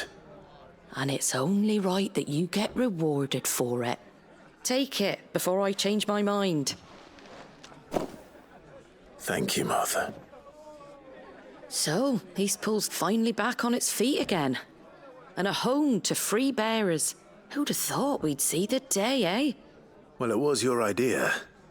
I know that, but I never stopped to think what it would mean. Bearers in charge of themselves, thinking for themselves, working for themselves. Like your Hideaway, but not even hidden away. Though I suppose the rest ain't much different nowadays. You know, bearers living free like that reminds me of when I first met Sid. Loath as I am to recall that particular day. I take it you didn't always see eye to eye. What happened? Well, if you really want to know, I started doing what I do long before I met Sid. In fact, that's how I met him. Or at least how he came to meet me. He showed up at the stables one day, asking questions about who'd been buying up bearers. Founder knows what he thought I was doing with them. Running a hunt, poking around in their innards. Something awful anyway. Me, I thought he was a new constable. Thought the game was up. But somehow we both managed to work out what each other was about. And before I knew it, the cheeky arse was rattling on at me about how I was doing it all wrong. After all my hard work. Told me I was giving them relief, but not freedom. That my bearers were still dying as slaves. Got right under my skin, it did. Told him if he didn't like it, he could bugger off and report me to the garrison. And do you know what he did? He smiled. And then he laughed. And then I did the same. We made a pact that day, that whenever one of us was in need, the other would always be there for him. And you were? Well, we both wanted the same thing. To make life better for bearers. Just like your dad. Do you know I was born right around the time Elwyn became Archduke? Growing up, I saw how he tried to change things. He certainly didn't lack for ambition, that one. Indeed. But the loftier one's ambitions, the harder they are to achieve. Which is why those of us who follow in their footsteps need to finish what people like Sid and my father started. Suppose you're right, aye. And if we don't manage it, there's always them who come after us. Good thing we've got a few half-decent sorts waiting in the wings, eh? It's almost enough to give you a little bit of hope. Just a little. Anyway, enough nattering. Better get back to work.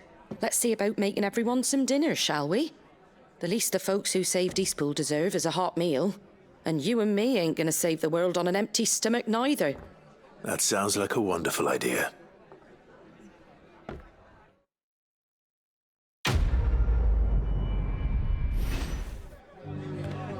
Don't worry, Clive. You went alone in this fight.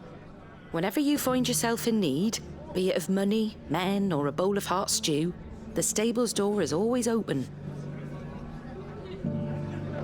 I feel like every second time I talk to Martha, it feels like, well, this is goodbye and we won't be back. Like, even there, like, hey, I'll always be around if you ever need me. And that usually translates to me as video game for this quest has been completed, and now, although we can continue to talk to her, there's not going to be a lot of new developments. But if I've learned anything at all about Final Fantasy XVI, it's that we will see her again in 10 hours with another set of side quests, which I really like. The Guardians of the Flame were true friends to the rest.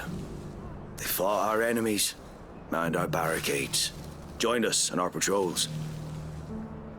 Now they're gone, I suppose it's back to double shifts. And as I run up here just to see if we need to top off on potions, I also really like the theme of this particular quest, which is the bearers can be freed, but they can't be given freedom. They can't be handed a village. They can be given they can be afforded the opportunity to form a village. Here are some structures that are still standing. Here's some land. But from there, it's got to be up to them to take that freedom, to learn to grow the crops, to fight for it, because that's what anybody has to do when they're free to choose. They have to choose to stand up to come together with their fellow man and woman and to make a community out of this assemblage of structures. And I don't know, I thought that was just really well communicated here. Anything catch your eye? Oh no, and actually we're good on potions. At all, is it? I don't think we can ever have a potion outside of combat. I just don't know if I'm full up. Anyway, let's check the map. I don't think that there's anything else in this particular area. No, so let's bounce out to the world map. And from here, it's just sort of a matter of geography. Why don't we stop by the Krosjit Echoes?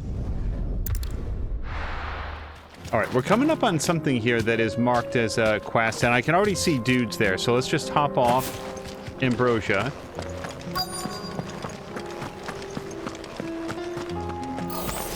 This might take a while. Now, hopefully not that long.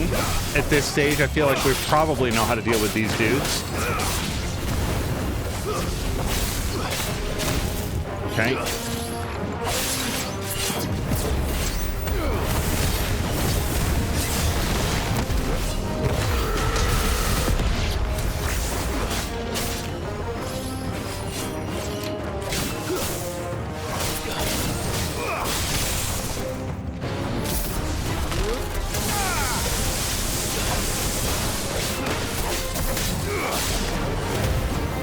No, no, no. Okay, sorry. I thought I was teleporting directly toward the guy that was taking a swing.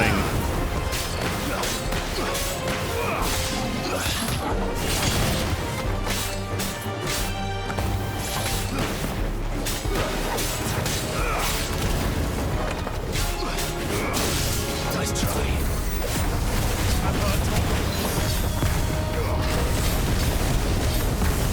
Oh, I don't want to be in this. I do not want to be in this.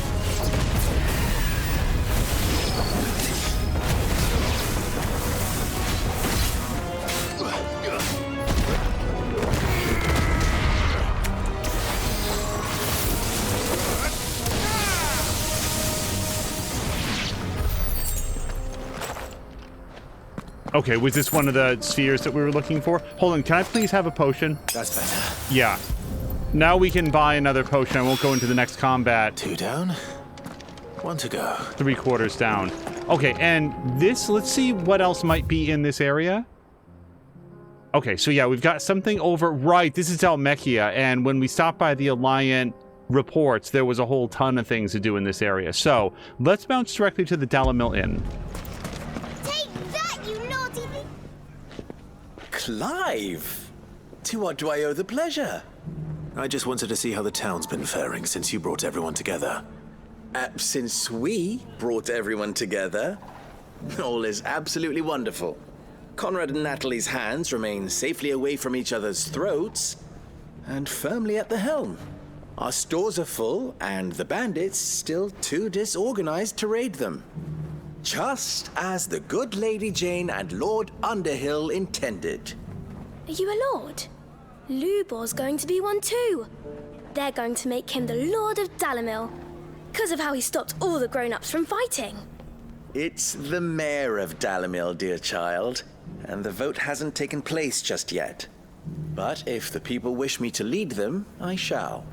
And my first act will be to build a school so that menaces like you two learn not to interrupt your elders. Speaking of menaces, there may be a rather worrying one just over the horizon. May there indeed. I'm afraid the example Conrad and Natalie set in putting aside their differences and presenting a united front might have caught the bandits' attention.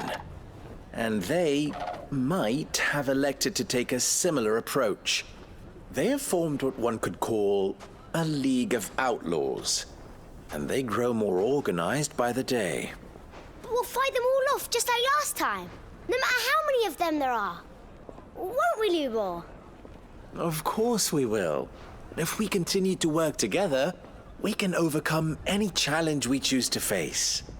The longer we avoid facing this one, the more difficult it will be.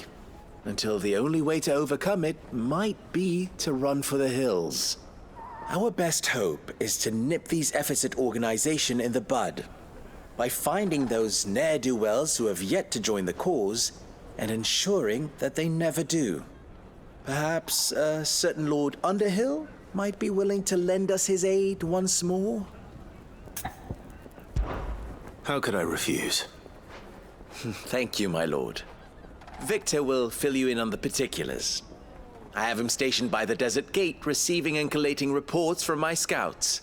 Such an amenable soul. He reminds me of you. I'll go and speak with him.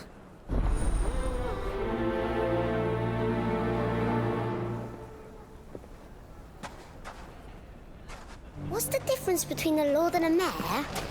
That's easy.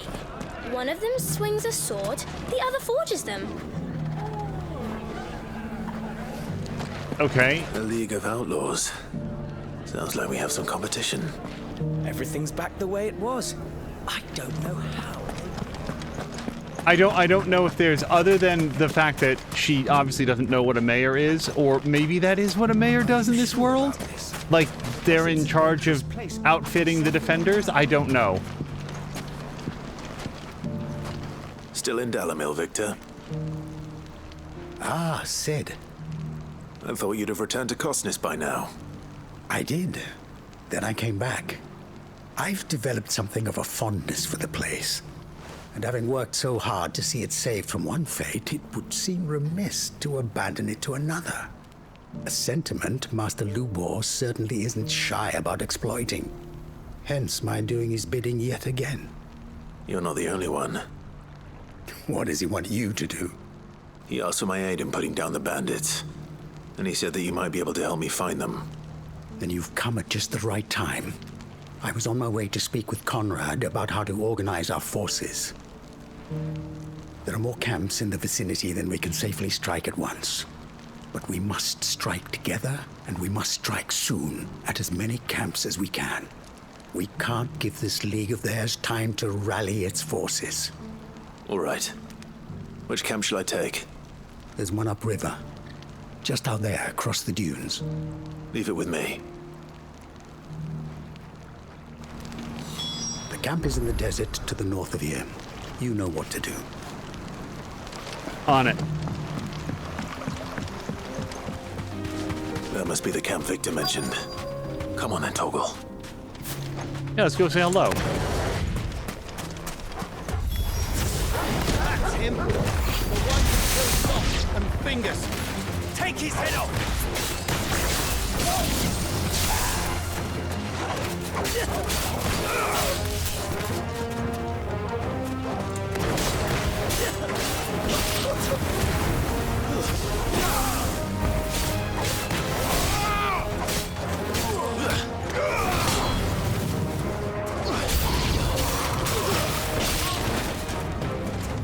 I like it when the new enemies approach before the old ones are done, because it really gives the new guys a preview of what they're in for.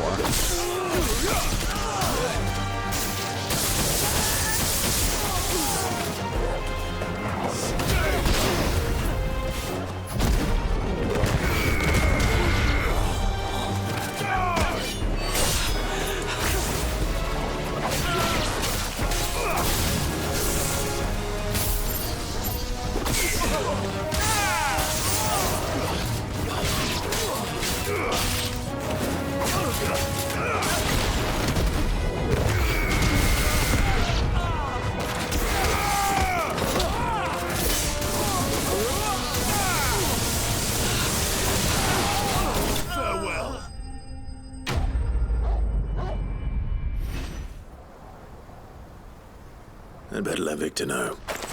Sid, where are you? Ah, I see the bandits didn't pose you any trouble. No, but That's not why you're here, is it? No. Something's happened. We need you back in Dalimil. What is it? The whole town's in uproar.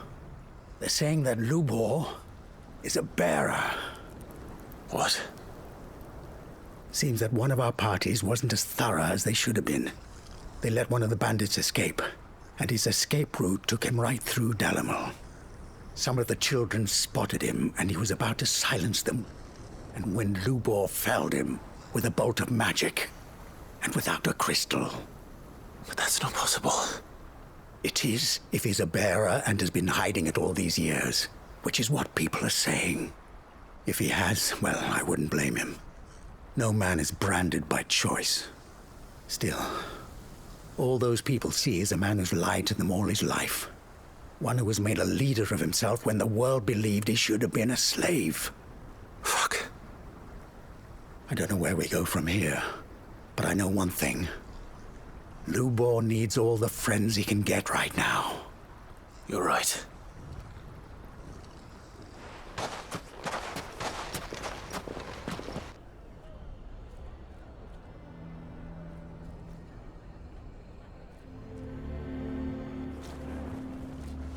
And now everyone knows.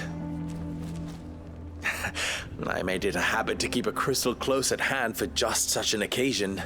And when that occasion arose, I forgot to reach for it. Well, it was bound to come out sooner or later. We're sorry, Lubor. We tried to keep running, but we just couldn't anymore. There's nothing to be sorry for. I rather enjoyed playing the hero for once. All that matters to me is that you two are safe. Look at him talking to his betters like it's nothing. All lies, I'll wager. Just like the ones he fed us all these years. Once people make up their minds, it's hard to change them. We need to do something, and quickly. Convince the people not to let their prejudices blind them. Convince them that nothing has changed. That their enemy lies outside these walls, not within them. You're right. We should speak to everyone. I'm glad you agree. I'll handle the townsfolk. I'm a Dalmek born and bred. They listen to me. You head to the tavern. Make Conrad and Natalie remember who Lubor really is. They know that Lubor and I are friends. I might not make for the most impartial of interlocutors. Lord Underhill of Randalar's League of Merchants, however, is a trusted and impartial mediator of note. I'll do what I can.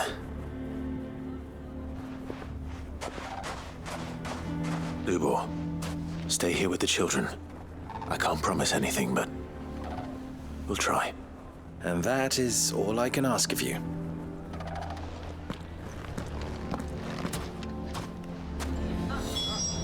Okay, on our way in, and I very much want to just move ahead with the story. This is simultaneously an extremely sharp reflection of actual human nature, where now that they found a reason to tear Lubor down, he's been a hero to them, and now they've found a way to kick his legs out from under him and to make him public enemy number one.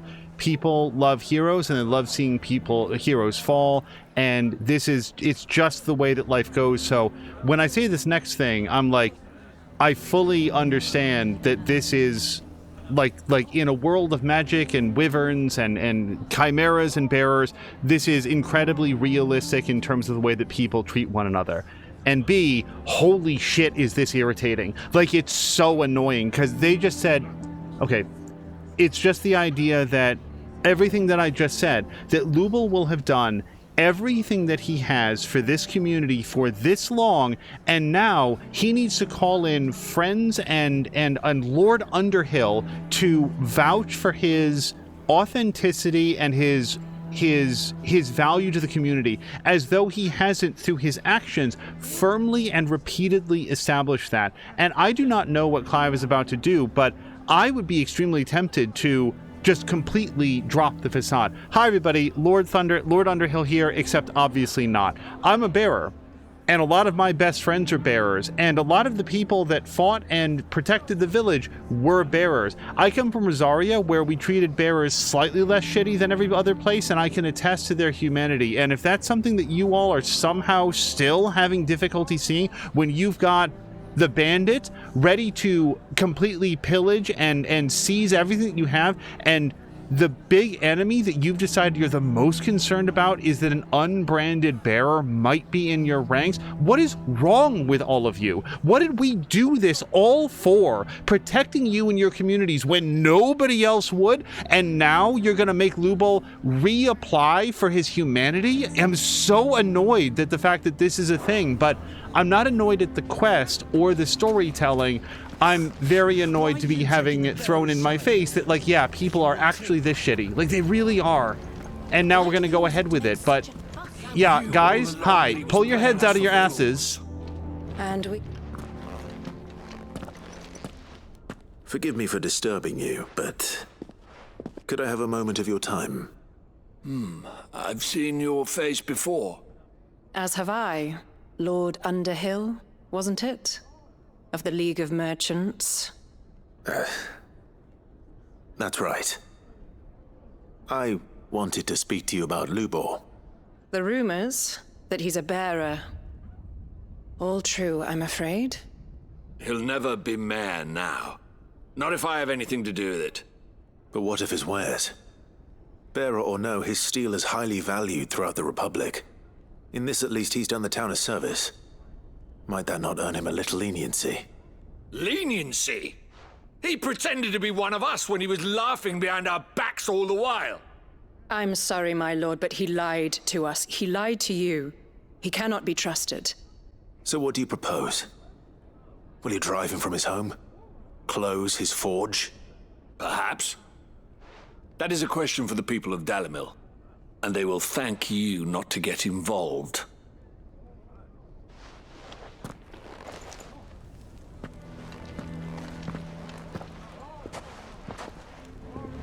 The townsfolk have made their minds up. There was nothing I could do. Nor I. Conrad and Natalie refused to consider anything but their own wounded pride. You never know. Once their anger is cooled, they might see things differently. For now, we should report back to Lubor. All right.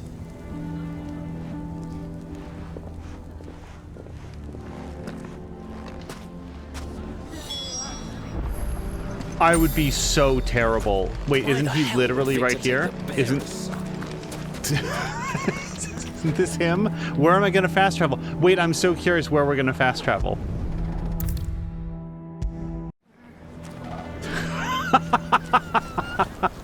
Oh, that's the best fast travel. I assume the situation is hopeless? There's still hope. But...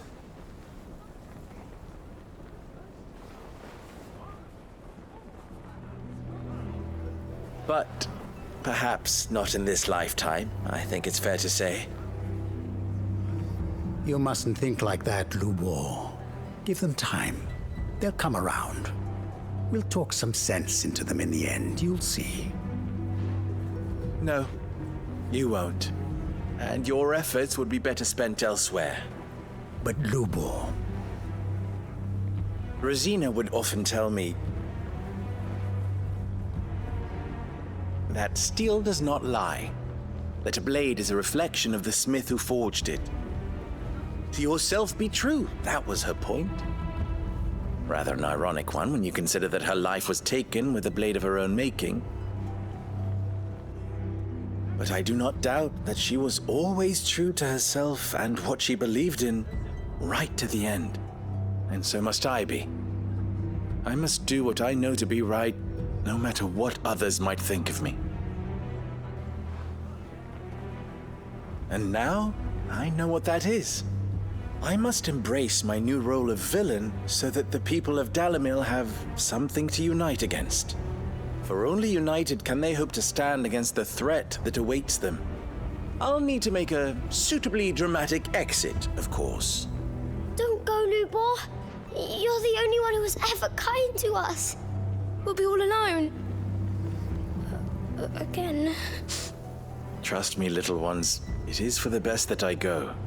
Not only for the town, but for you, too. How could it possibly be for the best? These children need you. The least you can do is give the townspeople a chance to change their minds. They would not take it, Victor. It's over. Over, you say? And so just like that, you're going to throw this town and these children to the wolves? I thought you were better than this. But it seems you had me fooled as well. Victor. Forget it. Do what you will. You sure you're making the right choice, Lubo? Of those available to me, I believe it's the best one. Yes. Ah, but where are my manners? Here. Your reward for clearing out that bandit camp. Right then. I have packing to do. If there's anything I can do. Anything. I'll bear it in mind. Thank you.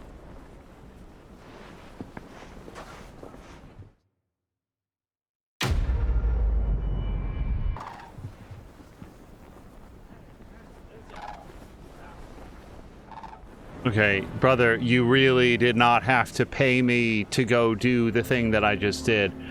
Let's talk to the kids, but I just want to again acknowledge I understand what's going on and the stakes here, and I think that there's a case you made on both sides. I really do. I fall on the side of, why does Lubel need to bend around their bigotry? Why does he need to stop and wait and try to convince them to change their minds? I submit, I really feel like I'm on Lubel's side. Given everything that's happened, if they weigh this evidence and they say, yeah, bearers are still beneath contempt, they offer nothing just by dint of, like, the genetics with which he was born, however you want to define genetics as being a bearer, just based on that, he's subhuman, he was laughing at us the whole time. Lubel owes them nothing. And I'm just going to also throw out there that, and what sucks about that is that, like, the kids are not responsible for this, and they stand to pay the price if the village is now ransacked. So that's what I mean when I say, like, I get it on both sides. And before we talk to him, we'll see if we get any clarity on this now or later. His whole plan to, like, make himself the villain, like he's Batman, that, you know, there needs to be a symbol that people can unite against. No, there doesn't have to be. Like, no, there doesn't. This is not your problem anymore. If this community has shunned you, F them. Like, I'm just... And now we will go on, because otherwise I'm just ranting into the wind. If you're going to try and convince me to stay, save your breath. I will not put those children at risk. Oh, no, sir. I am offering you a place where your skills and your humanity will be valued. It's called the Hideaway. Stop by when you're ready. In exchange for one great sword forged, the specifications hereunder, Red Rooster training will play... Yeah, okay, so got all that stuff.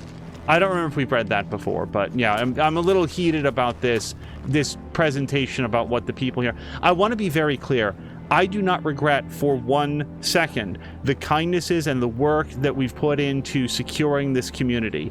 If after... Because it is now, after all of that, if their decision is, oh yeah, no, we're going to throw it away because our prejudices are more important than our safety, dehumanizing bearers is more important than the services those bearers have rendered to this community, that we would then treat them as normal humans, as like fully fledged citizens and fellow humans, then they get what they deserve after that.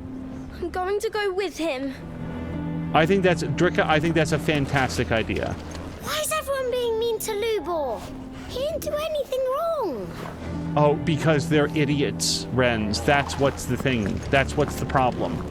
Anything else to do in this community? I'm really mad about this, but not in like a, I want to be very clear, not mad at the game, just like they really nailed it with this story. Anytime that a story evokes an emotional response, something other than I hate the writing or I hate the people that made this, I think that those are very, you know, that's not very constructive. Here, they have achieved the emotional reaction that I think they were going to, which is, what is wrong with these people? And the fact that I recognize this as again, a reflection of real people in real life, yeah, no, this works very well. All right, let's head over to Tabor here.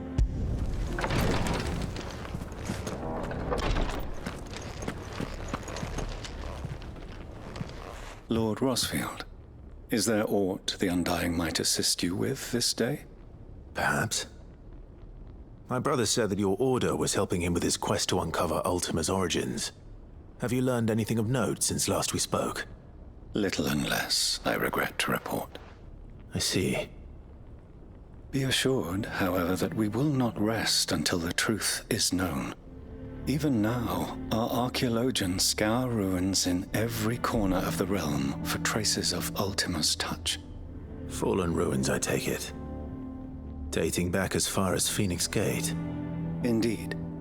Ultima's thralls are oft sighted among the remnants of the fallen civilization, as if protecting the secrets concealed within. Secrets we'd see unearthed. Should our methods be of interest, my lord, mayhap it would please you to observe some of our number at work. Would that be possible? Of course.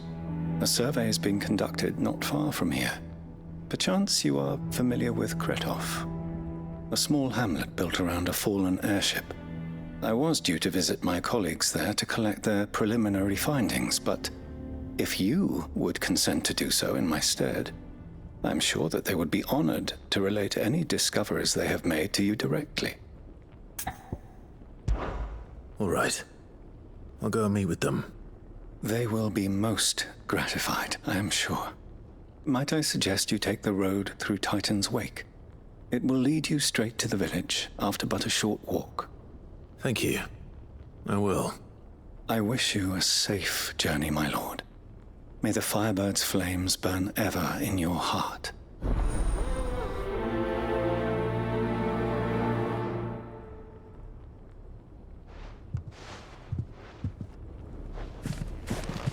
All right, well, first of all, let's look here.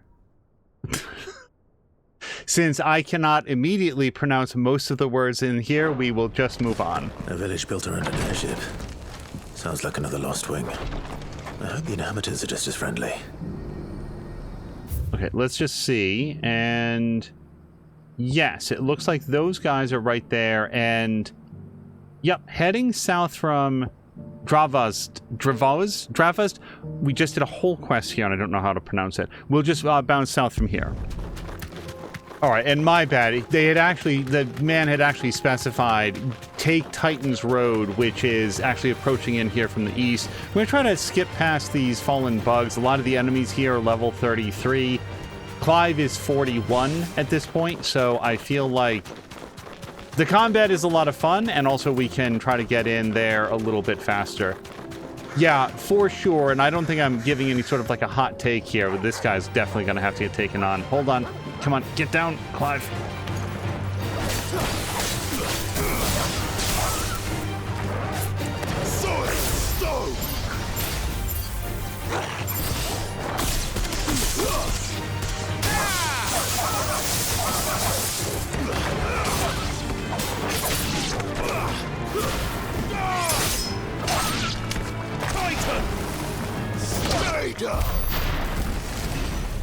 Okay, back to what I was saying a moment ago.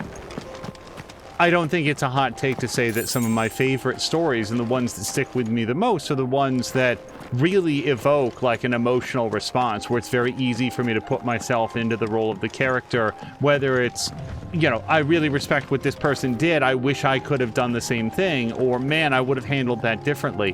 One of the first stories that comes to mind with that is Cabin Fever, which I don't think anybody would look at and say, oh wow, this was a real like emotional like character study or something like that. But I remember watching that movie and thinking, if I was in this situation, I would be ultra dead, because all of my instincts would get me killed very quickly. I thought it was a really cool movie because of that.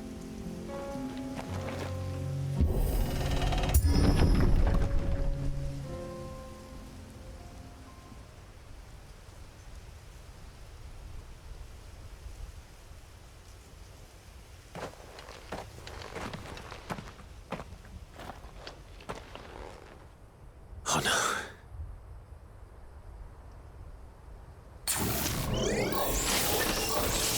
You'll pay for this. May still be survivors. Ah! Yeah, I think we gotta take this guy out first, or else he's gonna be putting shields on everybody.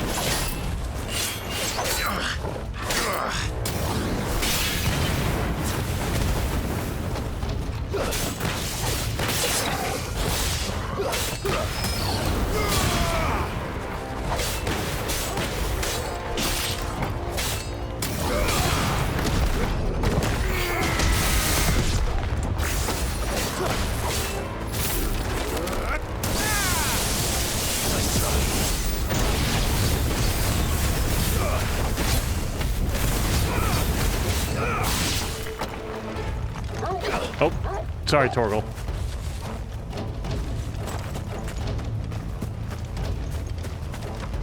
Also, I don't get the sense that the Undying are a particularly large order, so to see a bunch of them slaughtered, I think, cuts particularly deep. They seem to be very good-hearted individuals that did everything they could to help out Joshua, who I guess is the main focus of their particular order.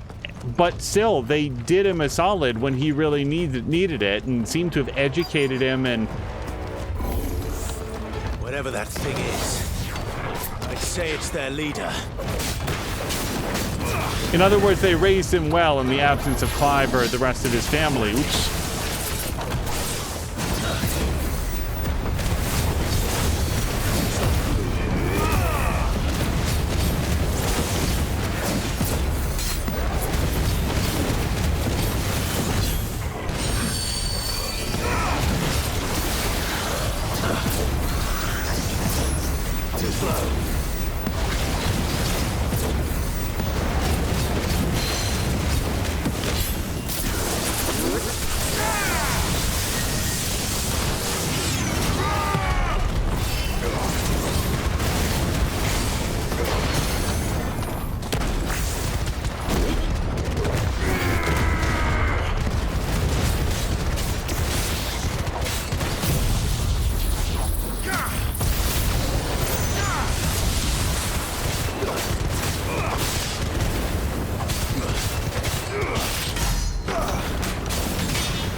Oh boy.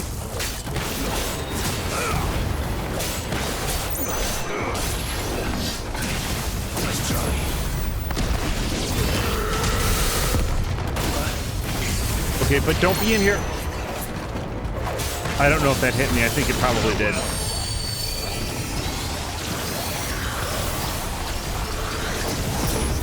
Nice try.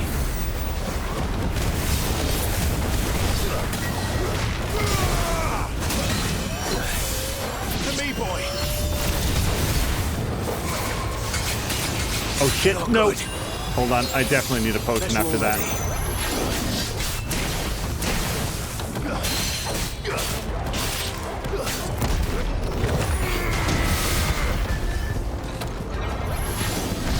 It's over.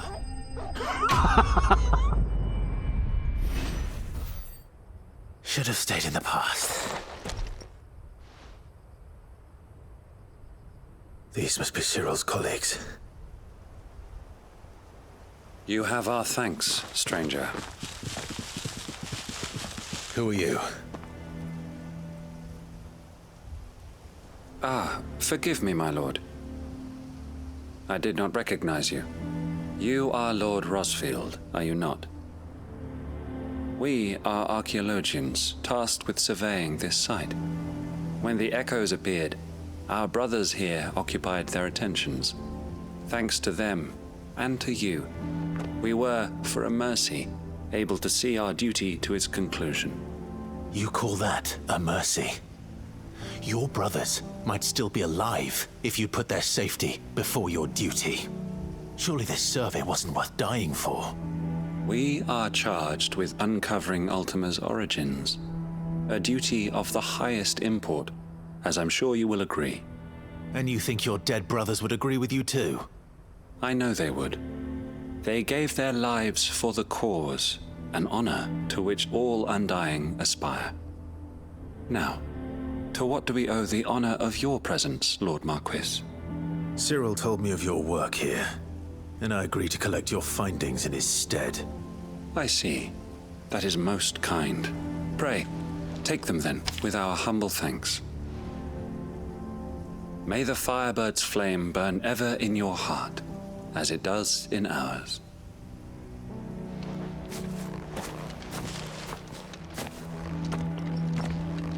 It's one thing to lay down your life for another, but for a survey, I suppose I'd better get this back to Cyril. I fully get where Clive is coming from. If in the course of their work they discover a way to stop, slow down, hinder, or even kill Ultima completely, it might be worth it. And I feel like they're going into this with very clear eyes about the, as he put, the import of their work.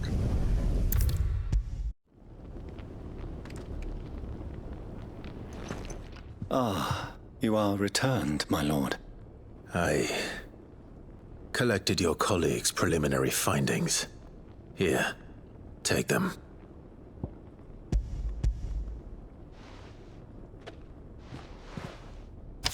My thanks.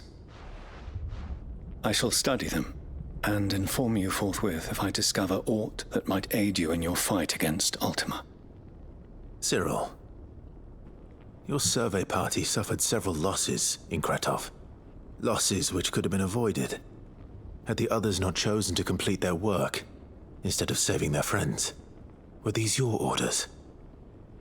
No. This was their choice. Every Undying devotes his life to the service of the Phoenix. It is our sole duty, and should we die in discharging it, so be it. Even when death is avoidable. My lord, I fear that this is not a point over which it would be fruitful to argue. The Undying have served the Phoenix for countless generations, and your opinion of our methods, however earnest, is not like to change them. We live to serve the Phoenix. Our very order exists for that purpose, and that purpose alone. Cyril, I know that you and your brethren answer only to Joshua, but allow me to offer you a word of advice. It does not further the cause of the Phoenix to have his loyal followers surrender their lives without good reason. Provide your survey parties with an escort, that they might live to do their duty for years to come. Think not only of how you can serve the Phoenix, but how Joshua would want you to serve him. Please. For all our sakes. I thank you for your advice, my lord. If you will permit me to respond, our faith in his grace, Joshua Rossfield, is absolute. And we of the Undying will do what we believe is right to fulfill our duty unto him. As first shield to the Phoenix, I am sure you understand what it means to do one's duty. I do. Then we are of the same mind. And it is my hope that we may continue to do our duty together.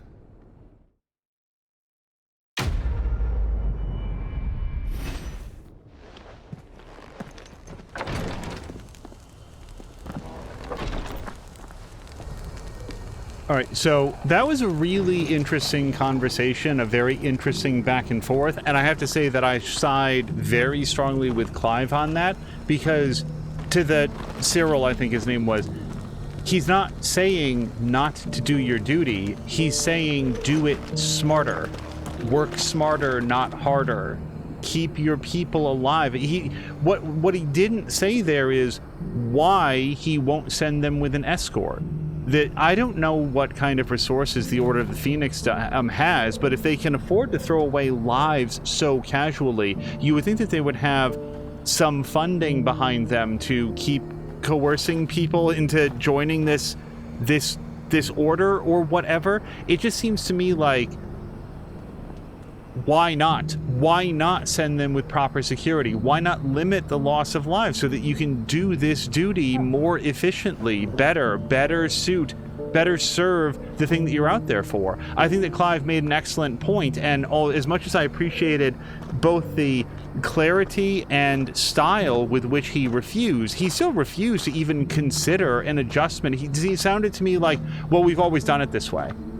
Okay, and now Joshua's brother is saying, please do it a different way. It does make me wonder on our way forward, what, if anything, does Joshua know about this? And has Joshua similarly tried to convince them to maybe do it a little bit less, with less reckless disregard for the lives of their own people? And with all of that said, we have made our way up to Northreach in pursuit of the third spherical echo.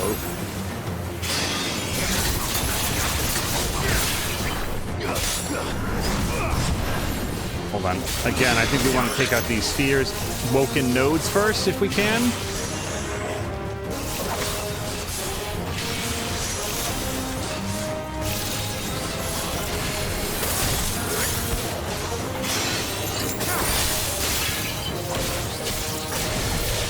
Ow. Oh, that hurt.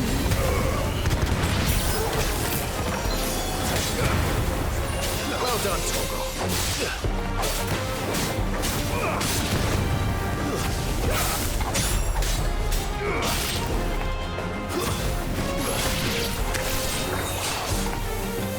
Okay, do what you're gonna do.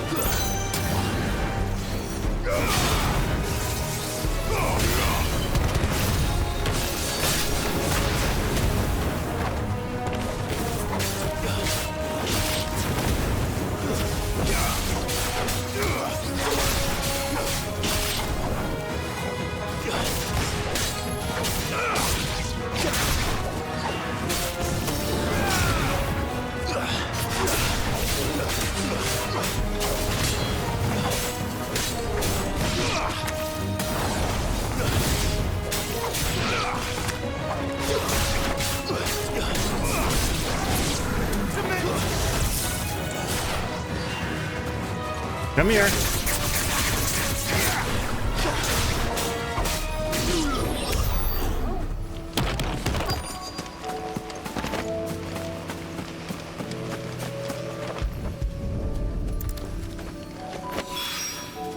That's all of them.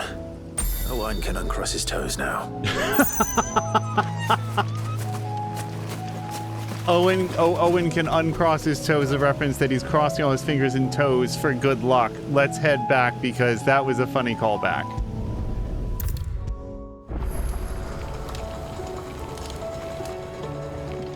Ah, Sid. Wasn't expecting you back so soon. So, is it good news or bad? Good, thankfully. Here. That's brilliant! Thanks a blimmin' million! I'll fit him to the smelter right away!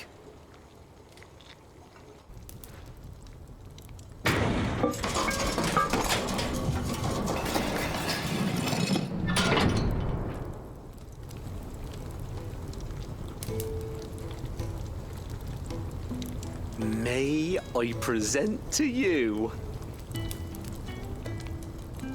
the Telemon Furnace! Ain't bad, is she? She's a beauty. You saved my bacon again, Sid, and I ain't about to let your good deed go unrewarded. It's fine, really. My bag's flexible enough already. Oh, don't say that. I'm sure I can make a few improvements to it yet. You could just buy me a bigger... How about that clasp? Looks a bit stiff. Reckon you could loosen it up and make some more room? And I reckon I know how. With a new alloy we've been working on. The Telemon Furnace was just what we needed to perfect it. It's a metal, see? So it's lovely and strong, but it's also, well, stretchy, if you can believe it. Stretchy metal. Well, if you insist. That is the spirit. You'll love it, I promise.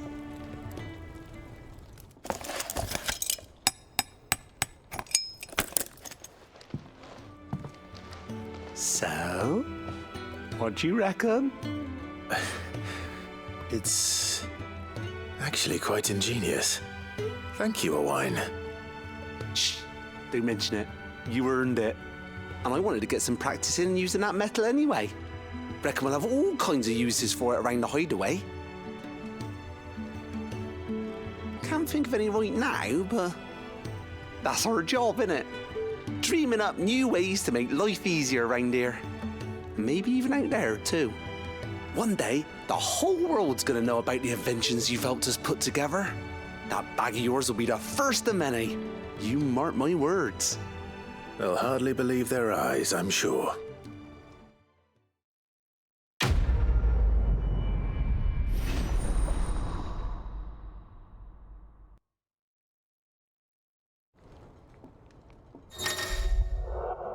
You have obtained an expanded potion satchel, further increasing your capacity for carrying consumables. Item slot increases are as follows, and then, yeah, we can carry more of what we like. Right then. Let's get back to work. These world-changing inventions ain't gonna invent themselves. And I will also just throw in here, I very much appreciated that Clive's solution was, I could just get a bigger bag. Which, yeah, but then again, necessity is the mother of invention. They want to find a way. Owain, is that how it's pronounced? Wanted to find a way to provide Clive more carrying capacity without a larger bag that might be more cumbersome, and so he invented a way that could potentially have some other side effects, side uses down the way. How may I help you today, Clive? Your benefactors are a generous lot. All right. Natalie reports an unexpected surplus in Dalimil's stores, and as a means of showing the town's gratitude for past assistance, has expressed her distinct wish that one Lord Underhill partake in their good fortune. So there's going to be some clutch mines, magic ash, weirite, and 2,500 ability points. Wow, they're passing those out via mail these days, are they? Come again. I may have more for you. Okay, and this has been a fully featured episode with lots of side quests. I would like to make a point to say this again at some later point, but it's very kind of the developers to mark all of this as side content and to say to the players, hey, if you just want to go on with the main world-bending story about the big crystals and Ultima and all of that, you can go ahead. So this is all marked as side content.